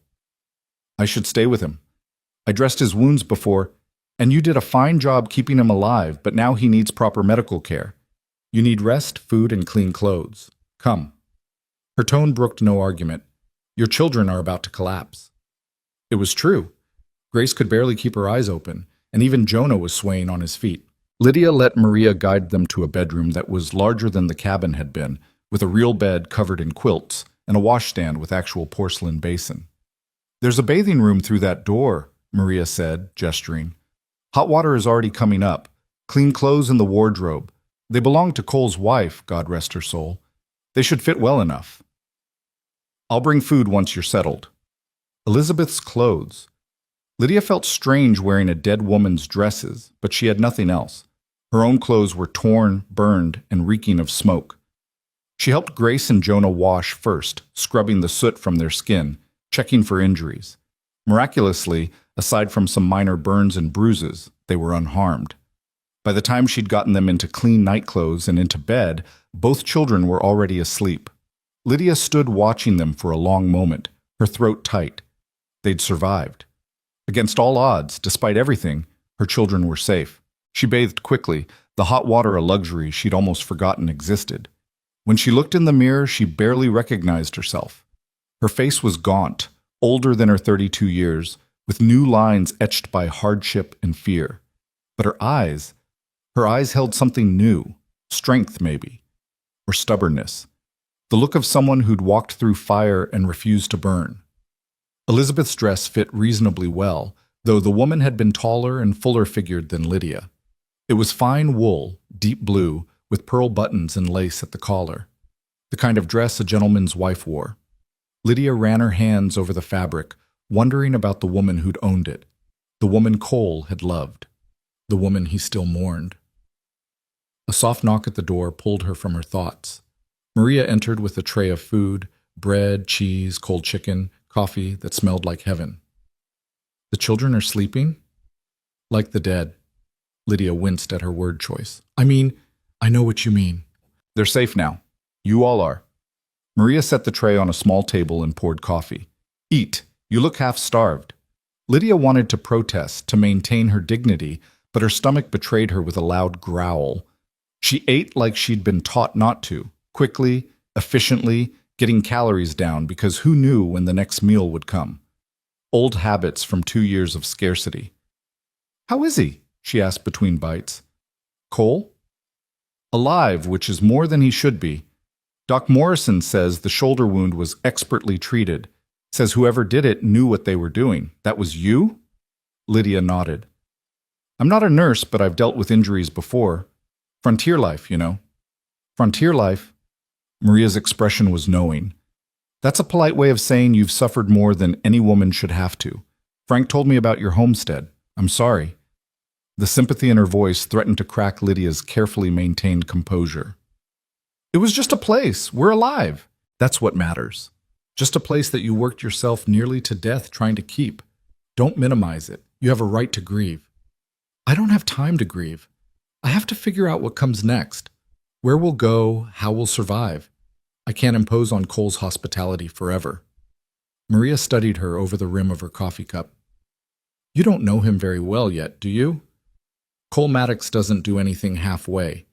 If he's invited you here, he means for you to stay as long as you need, probably longer. He owes me nothing. I did what anyone would do. But most people wouldn't have. Most people would have left him to die rather than risk Blackthorn's wrath. You didn't. That means something to Cole. It means something to all of us who depend on him." Maria leaned forward. "This ranch, all these people working here, we're not just employees, we're family. And Cole protects his family with everything he has. He'll do the same for you." The words settled over Lydia like a blanket, warm and suffocating. She'd been alone for so long, responsible for everything, unable to rely on anyone. The idea of being protected, of being part of something larger, it was terrifying. I don't know how to be someone's charity case. Then don't be. Work. If it makes you feel better, there's always work on a ranch this size. Teach the hands to read and write. Half of them can't, and it's a shame. Help Maria with the household accounts. Contribute in whatever way makes you feel useful, but stay. Let yourself rest. Let your children heal. Before Lydia could respond, heavy footsteps sounded in the hall. Frank Garrett appeared in the doorway, his weathered face grave. "Begging your pardon, Mrs. Hartwell, but Cole's asking for you. Doc says he shouldn't be talking, but he's being stubborn about it." Lydia followed Frank down the hall to a large bedroom where Cole lay propped against a mountain of pillows. His torso was wrapped in clean bandages, his face pale but alert. Doc Morrison, a white-haired man with gentle hands, was packing up his medical bag. 10 minutes, the doctor said sternly. Then he needs to rest. He's lost too much blood and those burns are serious. Another few inches and that beam would have killed him. Cole waved him off impatiently. "I'm fine. I've survived worse." "You've survived worse by sheer stubbornness and blind luck. Don't push it." Morrison nodded to Lydia. "Make sure he doesn't get excited. No arguments, no stress. Just talk." Then he was gone, leaving Lydia alone with Cole in the intimate quiet of the bedroom. She moved to a chair beside the bed, acutely aware of the impropriety, a widow alone with a man in his bedroom. But after everything they'd been through, propriety seemed absurd. "The children?" Cole asked immediately. "Sleeping, safe, unharmed, thank God." The relief on his face was profound. "Good. That's good." He shifted carefully, wincing. "Frank told me about the homestead. I'm sorry, Lydia. You lost everything because of me." "We lost everything because Blackthorn is a monster, and his men are murderers. That's not on you. It's absolutely on me. If I hadn't been there, then you'd be dead, and 14 families would lose their homes. I made my choice, Cole. I'd make it again." She met his eyes steadily. "But I need to know what happens now. Blackthorn won't stop. He'll come after you here. Won't he?" "He'll try. But the Double M is defensible, and I've got 30 hands who know how to fight. We're better prepared than you were." He reached out, his hand hovering near hers on the bed cover. "I won't let anything happen to your family. I swear it." "You can't promise that. You nearly died tonight." "I know, but I didn't die thanks to your son. Jonas saved my life by giving me the time to move. That boy has more courage than men twice his age." Cole's expression turned serious. "Which brings me to what I wanted to discuss. I have a proposal." Lydia's heart stuttered. Surely he didn't mean, no, that was impossible. They barely knew each other. She was reading too much into the word. "What kind of proposal?" "Stay here. You and the children, not as guests or charity cases, but as part of the ranch. There's a foreman's cottage that's been empty since Frank moved to the bunkhouse. It's small but solid. 3 rooms, good roof. You could live there, work here. Jonah's old enough to learn ranching if he wants. Grace could go to school in town. I pay for a teacher to come out twice a week for the Hands children. And you," he paused, seeming to choose his words carefully, "you could help Maria run the house, keep the books, whatever suits your skills." It was too much, too generous, too close to the dreams Thomas had promised and never delivered. "Cole, I can't." "You can. You need a home, and I need people I can trust." "After tonight, there's no question about your loyalty or courage. You're exactly the kind of people I want on the Double M." "People will talk. A widow living on a single man's ranch." "Let them talk. This is Montana territory, not Philadelphia. People care more about survival and competence than gossip." He finally let his hand rest on hers, warm and solid. "Please, Lydia, at least think about it. Stay through the winter. Give yourself time to heal and decide what you want. If you hate it, if you feel like you're imposing, you can leave in the spring, but give it a chance." The reasonable part of her brain screamed warnings about dependence, about complicated feelings, about the danger of getting too comfortable in someone else's world. But the exhausted, desperate part of her brain, the part that was so tired of fighting alone, wanted to say yes immediately. "I need to talk to my children. This affects them too." "Of course. Take all the time you need." But before she could stand, Cole's grip on her hand tightened. "Lydia, there's something else. Something I need to say while I still have the courage. Her breath caught. Cole, just listen, please. He took a breath, wincing at the pain it caused. I've been alone since Elizabeth died. 3 years of going through the motions, running the ranch because it needed running, but not really living, just existing. And then your children found me dying in the snow, and you saved my life without hesitation, without knowing who I was or what trouble I'd bring. You gave me everything when you had nothing to give. Anyone would have. No, they wouldn't have. You're extraordinary, Lydia. Your courage, your strength, the way you protect your children. You're everything Elizabeth would have admired. Everything I admire. His voice dropped lower. I'm not asking you to replace her. No one could. But maybe in time we could build something new, something that honors both our past while looking toward the future. Lydia's heart hammered against her ribs. You're talking about marriage. Eventually, if you wanted. I'm not proposing now, that would be ridiculous. We barely know each other. But I'm saying that's where my heart is heading, if you're open to the possibility. He searched her face. I know it's fast. I know it's complicated. But we're not children, Lydia. We're adults who've both suffered loss and come out the other side.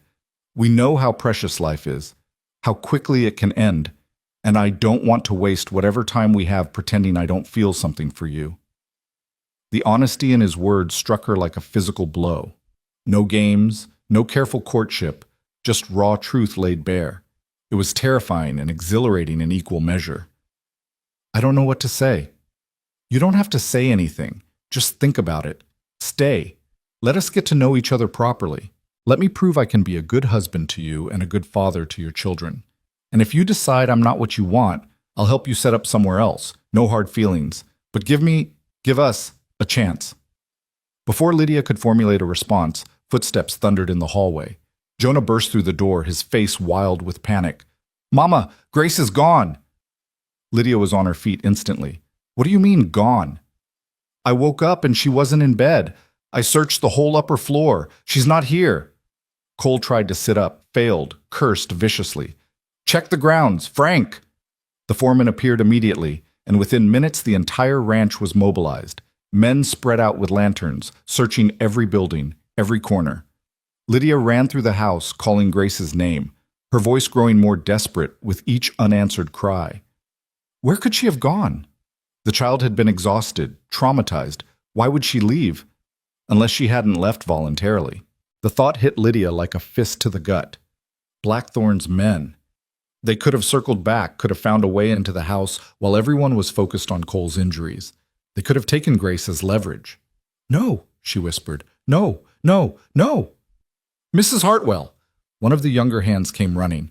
Found tracks, small ones, child-sized, leading toward the south pasture. They followed the tracks through the snow, Lydia running despite the hampering dress, her heart in her throat. The tracks led to the horse barn, and inside they found Grace sitting in a stall with a beautiful Palomino mare, crying quietly. Grace! Lydia fell to her knees beside her daughter. Sweetheart, what are you doing out here? You scared us half to death. I'm sorry, Mama. Grace's voice was small and broken. I woke up and I remembered. About Papa's ring. What? Papa's ring. The one Grandma gave him when they got married. You always wore it on a chain around your neck. I remembered it was in the cabin and we didn't get it, and now it's gone forever, and you love that ring, and I'm so sorry, Mama. I'm so sorry. Comprehension dawned. In the chaos of the fire and the flight to the Double M, Lydia had completely forgotten about Thomas's ring. She'd kept it with her always, a tangible connection to the man she'd loved. And now it was ash, like everything else. Oh, sweetheart. Lydia pulled Grace into a fierce hug. That ring doesn't matter. You matter. Jonah matters. Everything else is just things. But you loved it. You loved Papa. I did love Papa. I still do. But that love lives in my heart, not in a ring. And Papa would be so angry if he thought you were risking yourself over a piece of metal. She pulled back, cupping Grace's tear-stained face. You are more precious to me than all the rings in the world. Do you understand? Grace nodded, still crying. Jonah had appeared in the barn doorway, relief written across his face. He moved to join them, and for a long moment the three of them held each other, a family that had lost everything but refused to be broken. I miss Papa, Grace whispered. I miss our house. I miss everything being normal.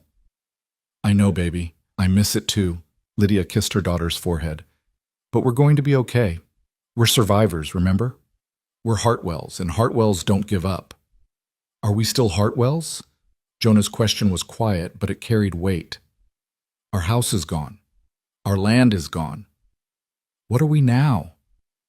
It was the question Lydia had been avoiding, the one she'd been too afraid to examine. What were they now?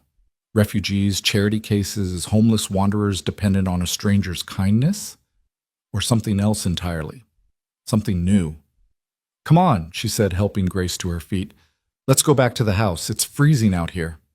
They walked back through the pre-dawn darkness, the ranch slowly coming awake around them. In the east, the sun was beginning to rise, painting the snow in shades of gold and pink. A new day, a fresh start.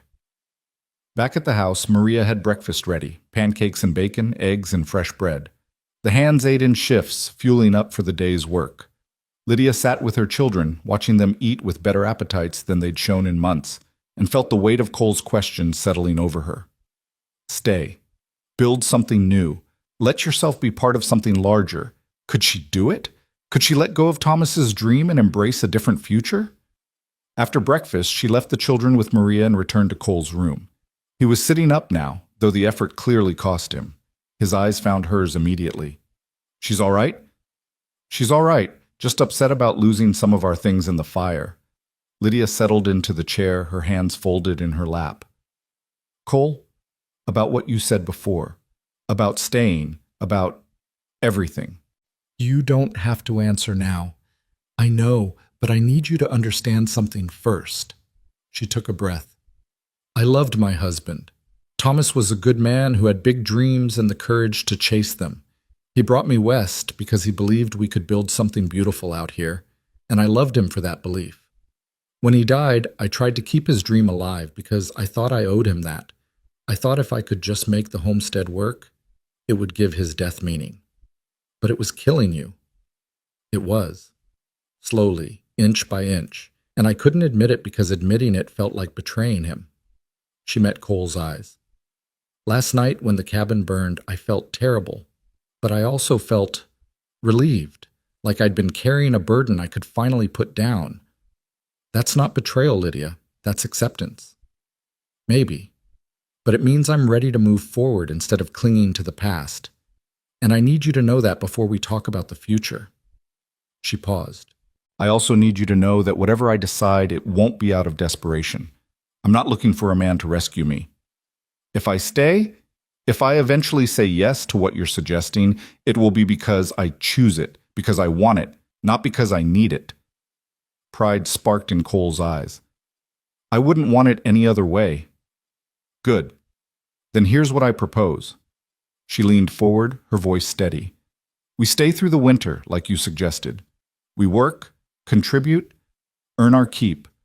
We get to know each other properly, without the pressure of life or death situations. And in the spring, we'll talk about what comes next. If there's something real between us, we'll know by then. If there's not, we'll part as friends and you'll help me find a fresh start somewhere else. Does that sound reasonable? More than reasonable. It sounds perfect. There's one more thing. She hesitated, then pushed forward. My children. If this ever becomes more than a working arrangement, if we ever talk seriously about marriage, I need to know you understand what you'd be taking on. They're not just Fu Shu Pin that come with me.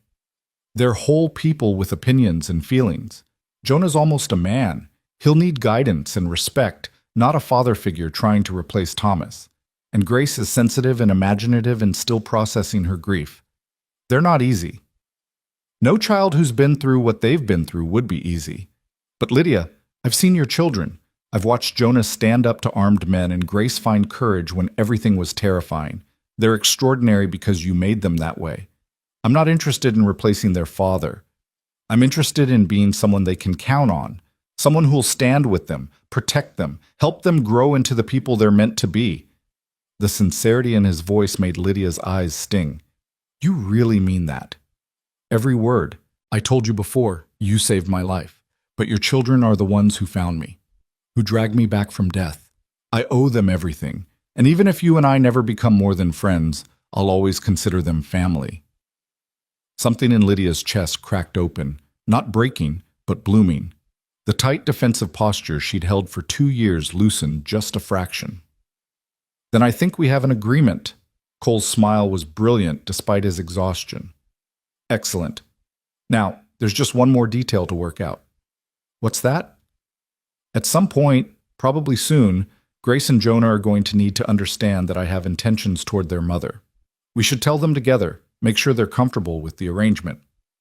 You want to ask their permission? I want to include them in the conversation. They've been through too much uncertainty. They deserve to know what might happen and have a say in it. Lydia nodded slowly. It was the right approach, the respectful one.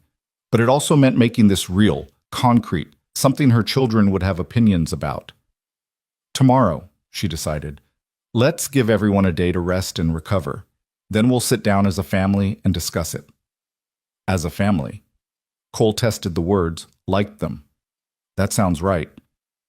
Before either could say more, a commotion erupted outside, horses shouting, the sound of many men arriving.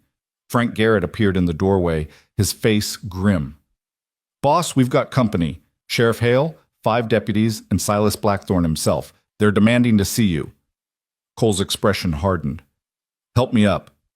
You're in no condition. I said help me up. Blackthorne doesn't get to see me weak. Between Frank and Lydia, they got Cole into a shirt and helped him downstairs. By the time they reached the front porch, Lydia could see the assembled group, hard-faced men on horseback, led by an older man with silver hair and the kind of cruel, calculating eyes that made her skin crawl. Silas Blackthorne. Maddox! His voice carried across the yard. You're alive. Color me surprised. No thanks to you. Cole leaned heavily on the porch rail, but his voice was strong. You tried to murder me, Blackthorne. Tried to steal my land. That's going to cost you. Murder? Theft? Those are serious accusations. You have proof? I have witnesses. I have men who will testify your riders ambushed me, shot me, and left me for dead. And I have the deed papers you wanted so badly, still in my possession, still valid. The double M is mine. It will always be mine. Blackthorne's expression didn't change, but his eyes went cold. I'm prepared to make a generous offer, 3 times what your land is worth. Take it and leave the territory. Otherwise, things are going to get very unpleasant. They're already unpleasant. You burned down a widow's homestead and tried to kill her and her children. That crosses a line even in Montana territory.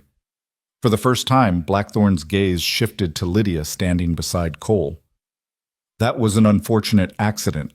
My men were pursuing a fugitive. Things got out of hand. An accident. Lydia's voice cut through the cold morning air like a blade. You burned my home to the ground. You shot at my children. That wasn't an accident. That was attempted murder. I don't know what Maddox has told you, but he didn't have to tell me anything. I was there. I saw your men surround us. I heard them shouting for surrender. I watched my children nearly die because you wanted some pieces of paper. Sheriff Hale, a lean man in his 50s with a star pinned to his coat, shifted uncomfortably. Mrs. Hartwell, is what you're saying true? You witnessed Blackthorne's men attacking your homestead. I witnessed armed men burning my home and shooting at us. Cole identified them as Blackthorne's employees. I have no reason to doubt him. The sheriff turned to Blackthorne. Silas, we talked about this. I told you to leave Maddox alone. Let the courts sort out the land disputes. I've done nothing wrong. If my men were involved in a situation at this woman's homestead, they were acting without my knowledge or consent. That's a damn lie, Frank Garrett spoke up. We have 2 bodies in the barn. Men we killed defending ourselves last night. Both of them worked for Blackthorne. We can prove it. The sheriff's face went carefully blank. That's a serious accusation. It's a serious situation. Cole's voice was steel. Blackthorne has been terrorizing homesteaders and small ranchers for years, using intimidation, violence, arson. Everyone knows it, but no one will testify because they're afraid. Well, I'm not afraid, and neither is Mrs. Hartwell. We're pressing charges. On what evidence? Physical evidence from the attack, witness testimony, the bodies of Blackthorne's men who died trying to kill us. Cole straightened despite the pain it caused. Sheriff, you can investigate this properly, or I can take this to the territorial governor. Your choice. The silence that followed was heavy with threat. Finally, Blackthorn laughed, a cold, mirthless sound. You're making a mistake, Maddox. Both of you. I own half the businesses in this territory. I have friends in Helena, in Washington. You really think you can fight me? I think I can try. And I think there are a lot of people tired of being pushed around by bullies. This ends now, Blackthorn, one way or another. The older man's expression turned murderous. We'll see about that. He wheeled his horse, barking orders to his men. They rode off in a cloud of snow and anger, leaving only Sheriff Hale and his deputies behind. That was foolish, Hale said quietly. Blackthorn doesn't forgive, and he doesn't forget. Neither do I. Cole swayed, and Lydia immediately moved to support him. Sheriff, are you going to investigate or not? I'll look into it. But Mrs. Hartwell, Mr. Maddox, be careful, very careful. Blackthorn has killed men for less than what you just did. After the sheriff left, Frank and the hands helped Cole back inside. His face was gray with exhaustion and pain, and Lydia could see the bandages seeping blood where his wounds had reopened. You should be in bed, she scolded. You probably just added a week to your recovery time. Worth it. Did you see his face? We rattled him. We also made him very, very angry. Good. Let him be angry. At least now everyone knows where we stand. Back in Cole's room, Doc Morrison appeared to redress the wounds, muttering dire warnings about patients who refused to rest. Lydia waited in the hall with her children, who'd witnessed the entire confrontation from an upstairs window. Mama, Jonah said quietly, Mr. Blackthorn looked at us like he wanted us dead. I know. Are we safe here? It was a child's question, but it deserved an honest answer. I don't know, sweetheart, but we're safer here than we would be anywhere else, and we're not alone anymore. We have Cole and Frank and all the double M hands. We have allies now. That counts for something. Grace tugged on Lydia's dress. Mama, do you like Mr. Maddox? The question caught her off guard. What makes you ask that? The way you look at him, the way he looks at you. Like Papa used to look at you before. She trailed off, not finishing the thought. Lydia knelt down to her daughter's level. Mr. Maddox is a good man who's helping us when we need it most. Yes, I like him. But anything beyond that? We're taking things slowly, very slowly, and nothing will happen without you and Jonah being part of the conversation. This family makes decisions together. Understood? Both children nodded. But Lydia saw something in Jonah's expression, not disapproval exactly, but caution. Wariness. Jonah, what is it? The boy hesitated, then said, He's not Papa. He seems nice, but he's not Papa. And I don't want you to forget Papa. The words struck deep. Lydia pulled both children into a hug, holding them tight.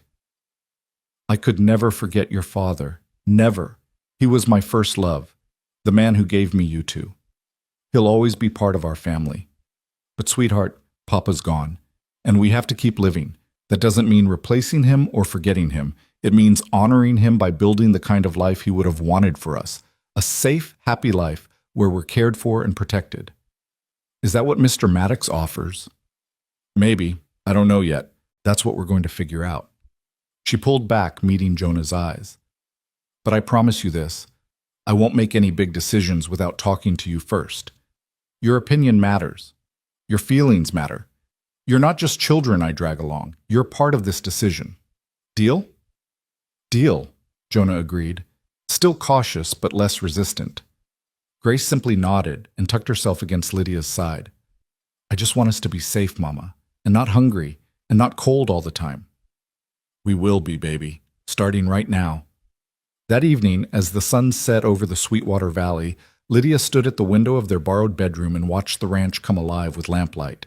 Hands returning from their work, smoke rising from the cookhouse, the sounds of men laughing and horses settling in for the night. A community, functioning and alive. Behind her, Grace and Jonah were already in bed, finally relaxing enough to sleep deeply. They'd eaten 3 full meals today. They were warm and clean and safe. For the first time in 2 years, they weren't living on the edge of disaster. A soft knock at the door interrupted her thoughts. She opened it to find Maria carrying a small wooden box. "Cole asked me to give you this," the older woman said. "He said you'd know what it meant." Lydia opened the box. Inside, nestled in velvet, was a simple gold ring on a delicate chain. Not Thomas's ring, that was gone forever, but a new one, shining and hopeful in the lamplight. A note accompanied it, written in Cole's strong hand. Not a proposal, just a promise that you'll never have to face the cold alone again. Wear it or don't. The promise stands either way. Lydia's vision blurred with tears. She lifted the chain, let the ring catch the light, and felt something in her heart shift and settle. This wasn't about replacing Thomas or forgetting the past. It was about accepting that life went on, that hearts could heal, that hope could bloom even in the coldest winter. She clasped the chain around her neck, feeling the ring rest warm against her skin. Tomorrow they would face whatever came next, Blackthorn's revenge, the uncertain future, all the complications of building something new from the ashes of the old. But tonight, for this moment, Lydia Hartwell allowed herself to feel something she hadn't felt in 2 long years, the possibility of joy. And that, she thought, was worth any risk. Spring came to the Sweetwater Valley like a promise kept. The snow melted first from the south-facing slopes, revealing brown grass that would soon turn green. Ice broke on the creek with sounds like distant thunder, and the cottonwoods began to bud. After the brutal winter, the warmth felt like a gift, like the land itself was offering forgiveness for all the hardship it had demanded. Lydia stood on the porch of the foreman's cottage, watching the sunrise paint the valley in shades of gold and pink. Behind her, she could hear Grace singing softly as she set the table for breakfast, and Jonah's heavier footsteps as he returned from the barn where he'd been helping with the morning feeding. 4 months they'd been here now, and the cottage had become home in ways she hadn't expected. The ring Cole had given her still rested against her heart, though she'd told no one but Maria what it meant. They'd settled into an easy routine over the winter, worked during the day, shared meals in the main house several times a week, quiet conversations by the fire when the children were asleep. Getting to know each other slowly, carefully, like 2 people who'd both been burned and were wary of the flames. Cole had recovered fully, though he still bore scars from the bullet wound and the burns. The physical marks had faded faster than the emotional ones. He still woke some nights calling out warnings about ambushes, still checked every window before settling down to sleep. Lydia understood. She did the same thing, her body remembering the terror of that night, even when her mind tried to move forward. But they were moving forward, together, though neither had spoken the word aloud yet. "Mama!" Grace burst through the door, her face alight with excitement. "Mr. Cole says the teacher's coming today, and there's 3 other children my age. Can I wear my blue dress?" "The one Maria made you?" "Of course." Lydia smoothed her daughter's dark hair, marveling at the change in her. Grace had gained weight, her cheeks full and healthy, her eyes bright with curiosity instead of hunger. She laughed more, played more, was allowed to be a child again. Jonah had changed too, though in different ways. At 13 now, he'd grown 3 inches and put on muscle from ranch work. Cole had taken him under his wing, teaching him to ride, to rope, to understand cattle and horses, and the rhythms of ranch life. The boy had blossomed under the attention, his natural leadership abilities emerging as he worked alongside the hands. But there was still a wariness in him when it came to Cole and Lydia's growing closeness, a protective instinct that she both understood and worried about. "Jonah," she called, "breakfast is ready." Her son appeared, hay still stuck to his shirt, his face ruddy from the morning cold. "Frank says I can help with the spring roundup, if it's all right with you. That's 3 weeks in the high pastures. You'd be gone almost a month." "I know. But Mama, I'm not a kid anymore. I can handle it, and Cole will be there. He'll look out for me." There it was again. Cole, not Mr. Maddox. The familiarity had crept in gradually over the winter, so slowly that Lydia hadn't noticed until it was already established. Her son was attaching himself to this man, seeing him as a mentor, maybe more, which meant when the conversation finally came, the one they'd all been dancing around, it would matter even more. "We'll discuss it," she said, which was mother speak for probably yes. "Eat your breakfast before it gets cold." They ate together, the 3 of them, in a kitchen that smelled of coffee and bacon and fresh bread. Simple things, but precious. Lydia had learned to appreciate simple things over the winter. Warm beds, full bellies, the absence of fear. She'd learned to let go of the guilt that came with accepting help, with allowing someone else to share the burden of survival. After breakfast, Jonah headed back to the barns, and Grace went to prepare for the teacher's arrival. Lydia was washing dishes when she heard the horses. She recognized the sound immediately. Too many riders, moving too fast. Her body tensed, muscle memory from that terrible night flooding back. She dried her hands and stepped outside, one hand automatically going to the rifle beside the door. But these weren't Blackthorn's men. They were double M hands, a dozen of them, led by Frank Garrett, and they were escorting someone, a man in a suit, riding awkwardly, like someone unused to horses. Cole emerged from the main house, moving with the careful precision of someone whose injuries still twinged in cold weather. He saw Lydia's defensive posture and raised a hand in reassurance. "It's all right. This is Marshal Hendricks from Helena. He's been investigating Blackthorn." The marshal dismounted, brushing trail dust from his coat.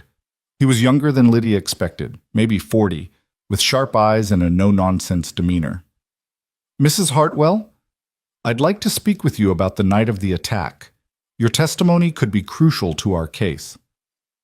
Over the next hour, Lydia recounted everything: the ambush, the fire, the gunfight, watching Blackthorn's men try to burn them out. The marshal took notes, asked pointed questions, his expression growing grimmer with each detail. "And you can positively identify the bodies as Blackthorn's employees?"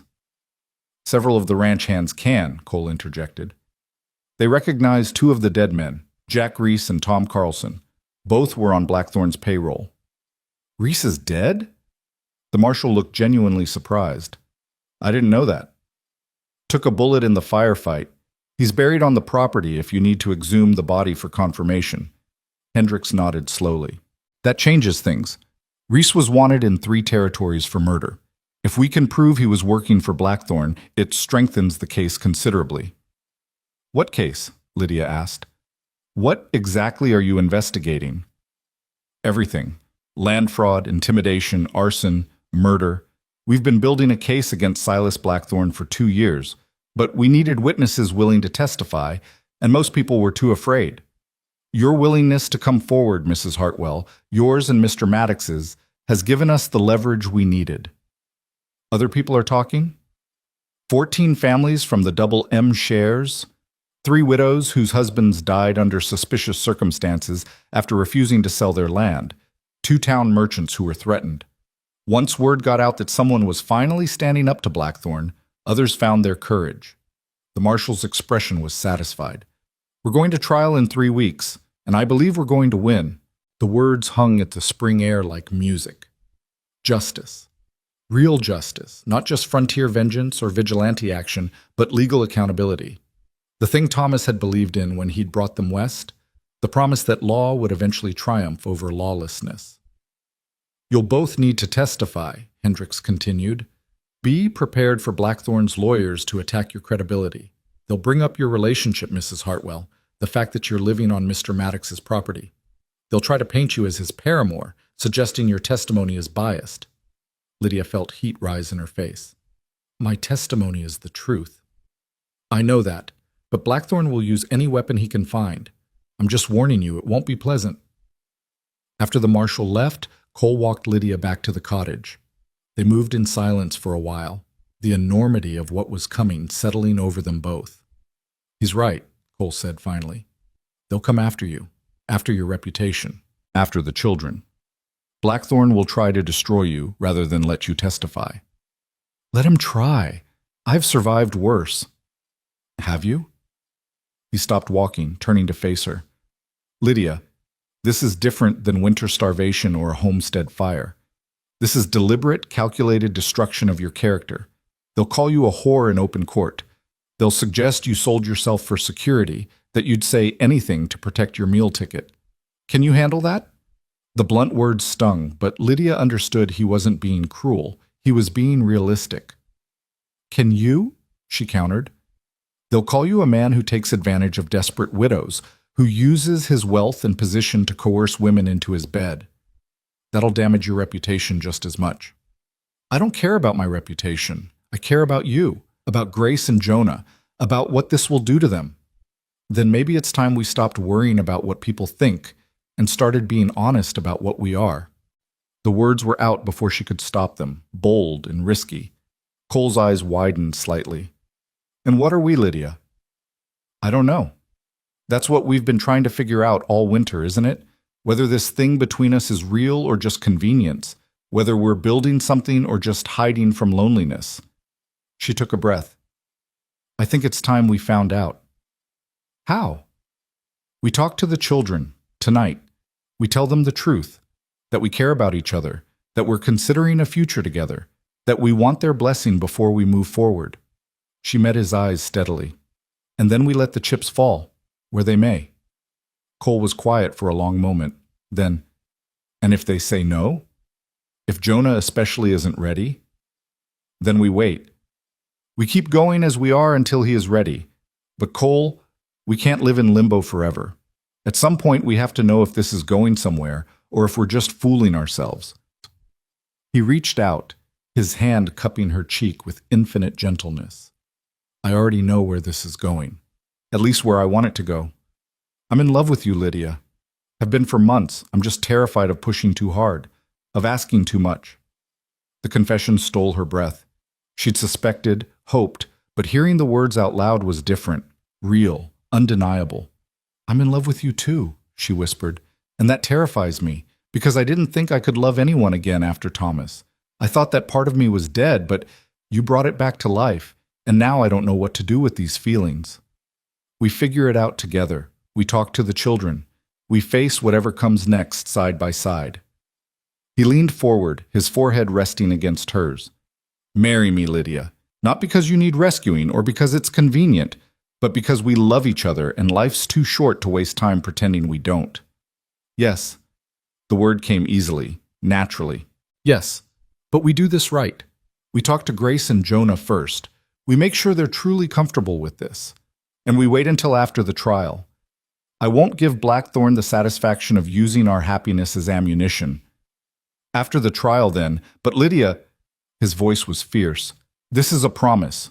You're mine and I'm yours, whether we speak vows tomorrow or 6 months from now. That's not changing. I know. She kissed him softly, a brief touch of lips that held more promise than passion. I know. That evening, after dinner, they gathered in the main house, Lydia and her children, Cole and Maria, as witness and supporter. Grace sat close to her mother, sensing something important was coming. Jonah perched on the edge of his chair, his young face guarded. There's something we need to discuss, Lydia began. Something that affects all of us. You're getting married. Jonah's words were flat, factual. You and Cole. The directness startled her. How did you... I'm not blind, Mama. I've seen how you look at each other, how he touches your hand at dinner, how you smile more when he's around. The boy's jaw tightened. I knew it was coming. And how do you feel about it? Does it matter? You've already decided. It matters more than anything. Cole leaned forward, his voice earnest. Jonah, I'm not trying to replace your father. No one could do that. Thomas Hartwell was a good man who loved your family and gave his life trying to build something for you. I respect that. I honor that. But you want to marry Mama anyway. I do. Because I love her. Because I love you and Grace too. Because I think we could build something good together, not replacing what was, but creating something new that honors the past while looking toward the future. Jonah was silent, his hands clenched in his lap. Grace watched him anxiously, clearly torn between her own feelings and loyalty to her brother. Tell me what you're thinking, Lydia urged gently. Please, sweetheart, we need to understand. I'm thinking, Jonah's voice cracked. I'm thinking that if you marry Cole, it means Papa is really gone. Not just dead, but forgotten, replaced, like he never mattered. The pain in those words broke Lydia's heart. She knelt in front of her son, taking his clenched hands in hers. Oh, Jonah, Papa will never be forgotten. Never. He's in every memory we have, every lesson he taught us, every moment we spent together as a family. That doesn't disappear just because we move forward. But you're choosing Cole over Papa. No, I'm choosing life over death. I'm choosing to let my heart heal and grow instead of staying frozen in grief. That's not betrayal, sweetheart. That's what Papa would have wanted for us. How do you know? How can you be sure? It was Grace who answered, her small voice cutting through the tension. Because Papa loved us. And people who love you want you to be happy, even when they're gone. The simple wisdom of it seemed to reach Jonah where adult logic couldn't. His rigid posture softened slightly. I loved my wife, Cole said quietly. Elizabeth. She died 3 years ago, and I thought I'd never love anyone again. I thought being alone was somehow honoring her memory, but I was wrong. Love doesn't run out, Jonah. The more you give, the more you have. Loving your mother doesn't mean I loved Elizabeth any less, and your mother loving me doesn't mean she loves your father any less. We're just making room in our hearts for more love. But what if... Jonah struggled with the words. What if I forget him? What if Grace does? We're already forgetting what his voice sounded like. What if adding you to our family makes us forget him completely? Then we make sure that never happens, Lydia said firmly. We tell stories about Papa. We remember the good times and the hard times. We keep his memory alive together, all of us. Cole, me, you, Grace. We honor Thomas Hartwell by living the kind of life he dreamed of for us. A life full of love and safety and possibility. She pulled the ring from beneath her dress. Not the one Cole had given her, but a different one, small and delicate, that she'd worn since the day she'd married Thomas. This was your grandmother's ring. Papa gave it to me when he proposed. I've worn it every day since, even after he died. I'm not taking it off, Jonah. I'll wear it until I die right alongside whatever ring Cole gives me, because both loves are real, both matter, and there's room in my heart for both. Tears streamed down Jonah's face now, the careful walls he'd built crumbling. I just miss him so much. I know, baby. So do I. Lydia pulled him into a fierce hug, feeling his thin shoulders shake with sobs. And it's okay to miss him while also being happy. It's okay to love Cole while still loving Papa. We're allowed to have both. Grace joined the embrace, her arms around both of them. And after a moment, Cole's larger hands rested on their shoulders. Not intruding, just present, supporting, offering strength without demanding anything in return. When Jonah finally pulled back, his face was blotchy and wet, but something had shifted in his expression. The desperate fear had eased into something more like acceptance. If we do this, he said carefully, if you marry Cole, can I keep Papa's name? Can we still be Hartwells? Of course, Cole said immediately. I wouldn't ask you to give that up. You could be Jonah Thomas Hartwell Maddox if you wanted, or just Hartwell, whatever feels right to you. And you won't try to make me call you Pa or anything? Not unless you want to. You can call me Cole or Mr. Maddox or hey you. I'll answer to anything as long as you know I'm here for you, always. Jonah studied Cole's face for a long moment, seeming to search for dishonesty or hidden agendas. Whatever he saw must have satisfied him because he nodded slowly. Okay, I'm not saying I'm happy about it, but I'm not saying no either. I need time to get used to the idea. That's all we're asking, Lydia assured him. Time and honesty. If you're struggling, you tell us. If something doesn't feel right, you speak up. This family makes decisions together. What about me? Grace piped up. Don't I get a say? Of course you do, sweetheart. How do you feel about this? Grace was quiet for a moment, her young face serious. Then she surprised everyone by going directly to Cole and holding out her hand, palm up. Papa's ring. The one that burned in the fire. Mama cried about it. Cole looked confused. Grace, I don't have... Not Papa's actual ring, but a ring that could be like it. Something that says Mama and Papa belong together and always will. Can you get that? Before you marry her? Understanding dawned in Cole's eyes. You want me to give your mother a ring that honors Thomas? Yes, because if you love Mama, you have to love all of her, including the part that still loves Papa. That's how it works. The childish wisdom of it left everyone momentarily speechless. Then Cole knelt down to Grace's level, his face solemn. You're absolutely right, and I promise you, when I ask your mother to marry me properly, with a ring and everything, I'll make sure Thomas Hartwell is honored too, because he's part of your family, which means he's part of mine now. Deal?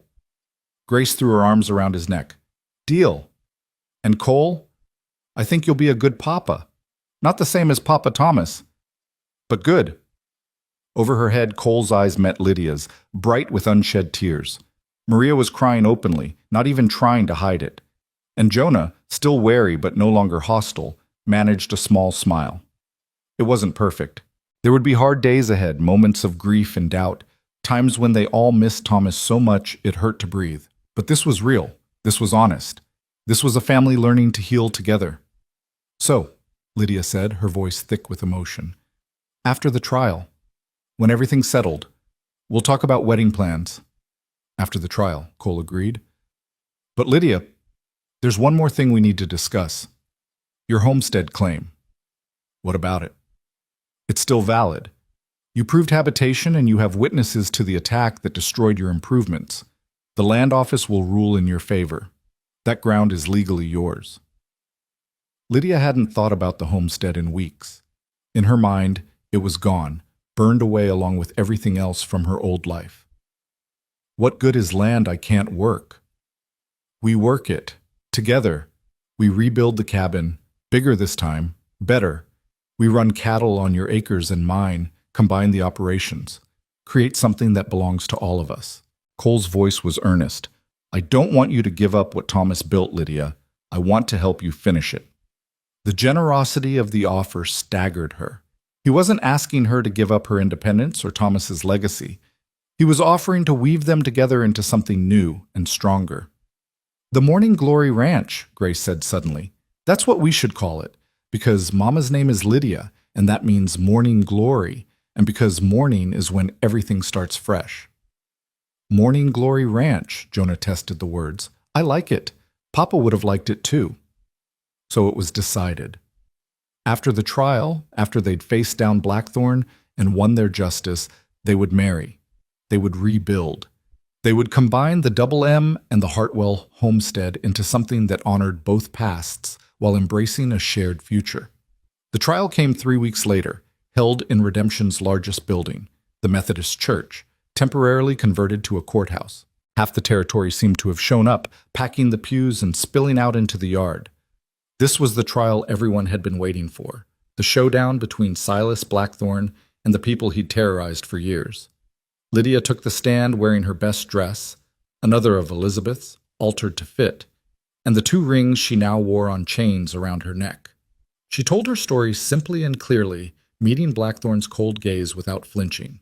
His lawyer tried to rattle her, suggested she'd manufactured the attack to win Cole's sympathy, insinuated she was an opportunistic widow who'd traded her body for security.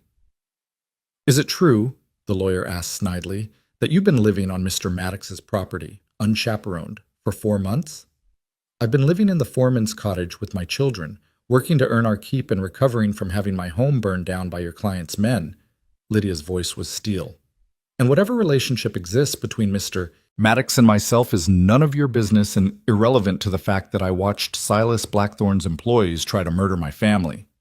The courtroom erupted in applause. The judge had to bang his gavel for silence. Cole testified next, laying out the ambush, the stolen papers, Blackthorn's systematic campaign of terror against small landowners. He was calm, factual, devastating. Other witnesses followed. The 14 families, the widows, the merchants. Hours of testimony painting a picture of corruption and violence that couldn't be denied. Blackthorn's defense was that his employees had acted without his knowledge, that he was a legitimate businessman being persecuted by jealous competitors. But the evidence was overwhelming.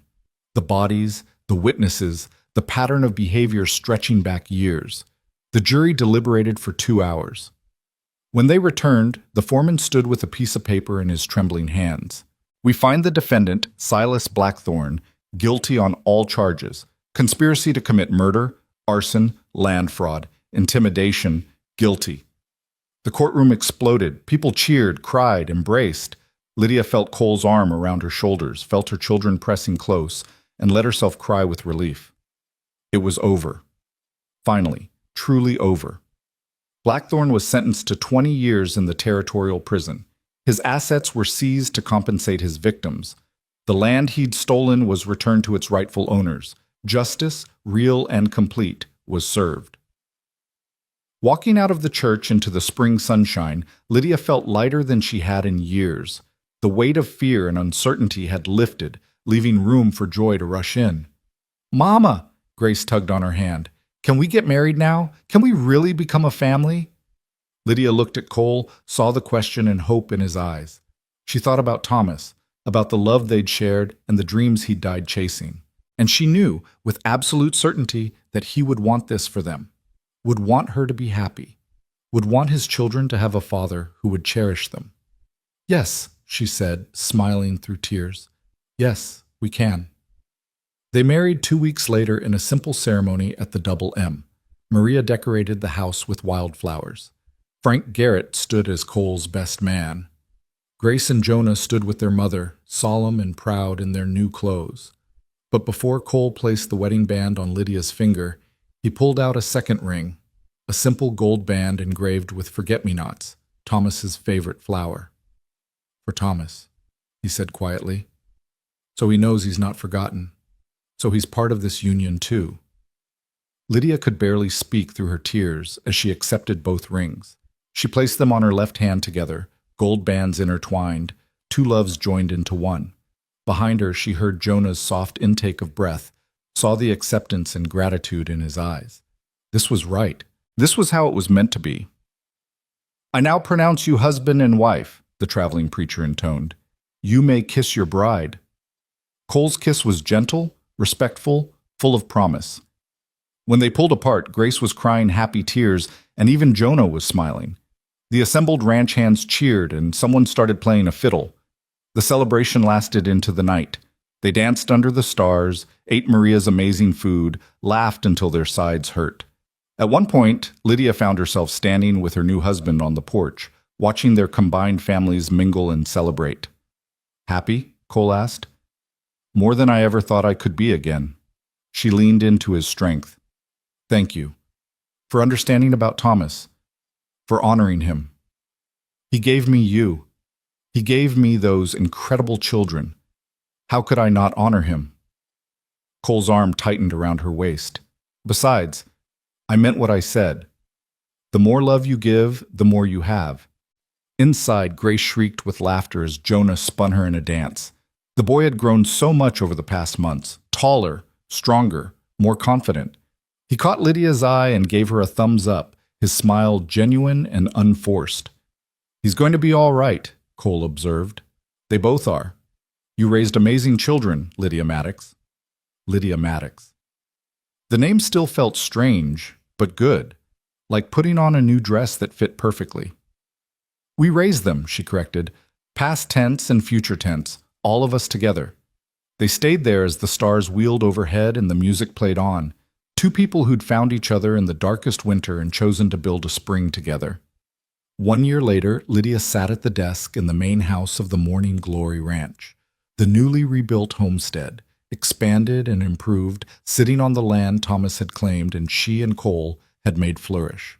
Through the window, she could see Jonah working with the hands, his easy competence with horses making everyone predict he'd be a fine rancher someday.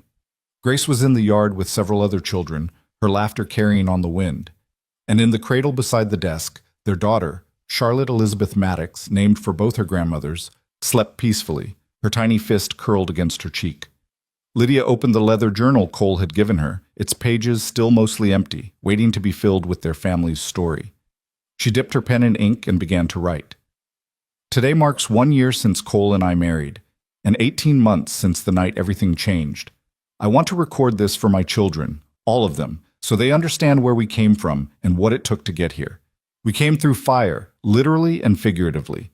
We lost our home but found our family. We buried the past but carried its best parts forward. We learned that love doesn't divide, it multiplies. That you can honor those who are gone while embracing those who are here. That the heart has infinite capacity if you're brave enough to let it expand.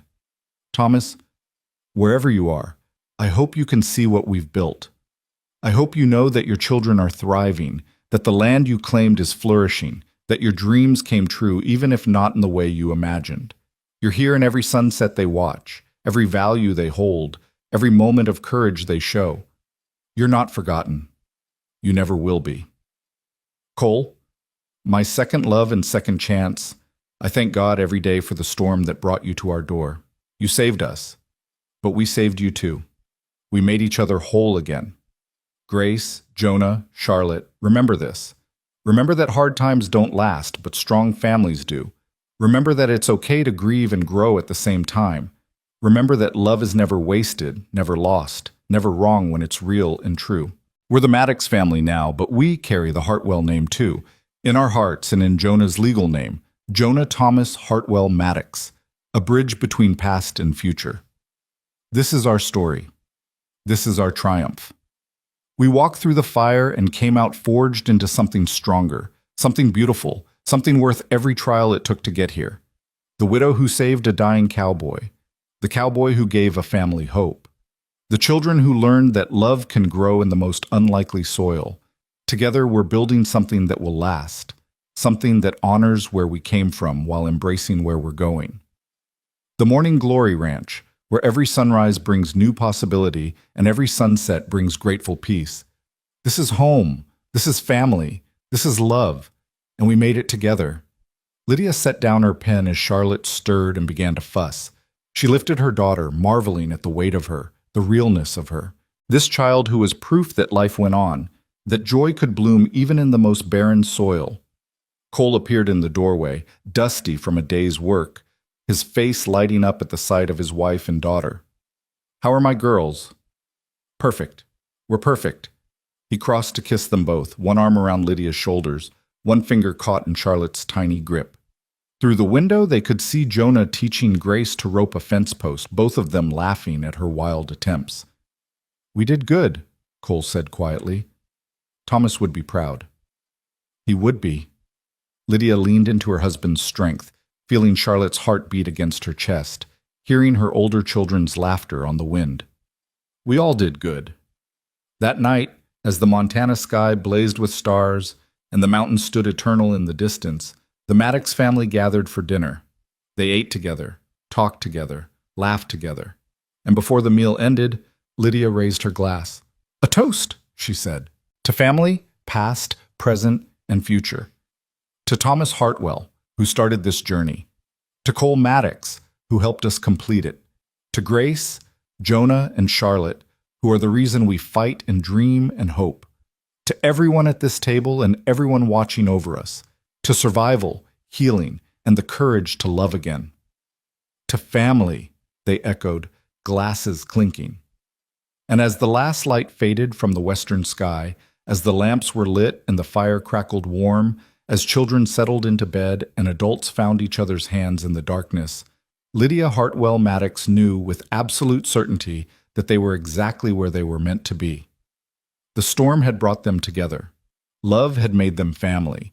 And nothing, not hardship, not loss, not all the trials of the frontier could tear apart what they'd built. They'd walked through fire and emerged as gold. And their story, hard-won and precious, was finally beautifully complete.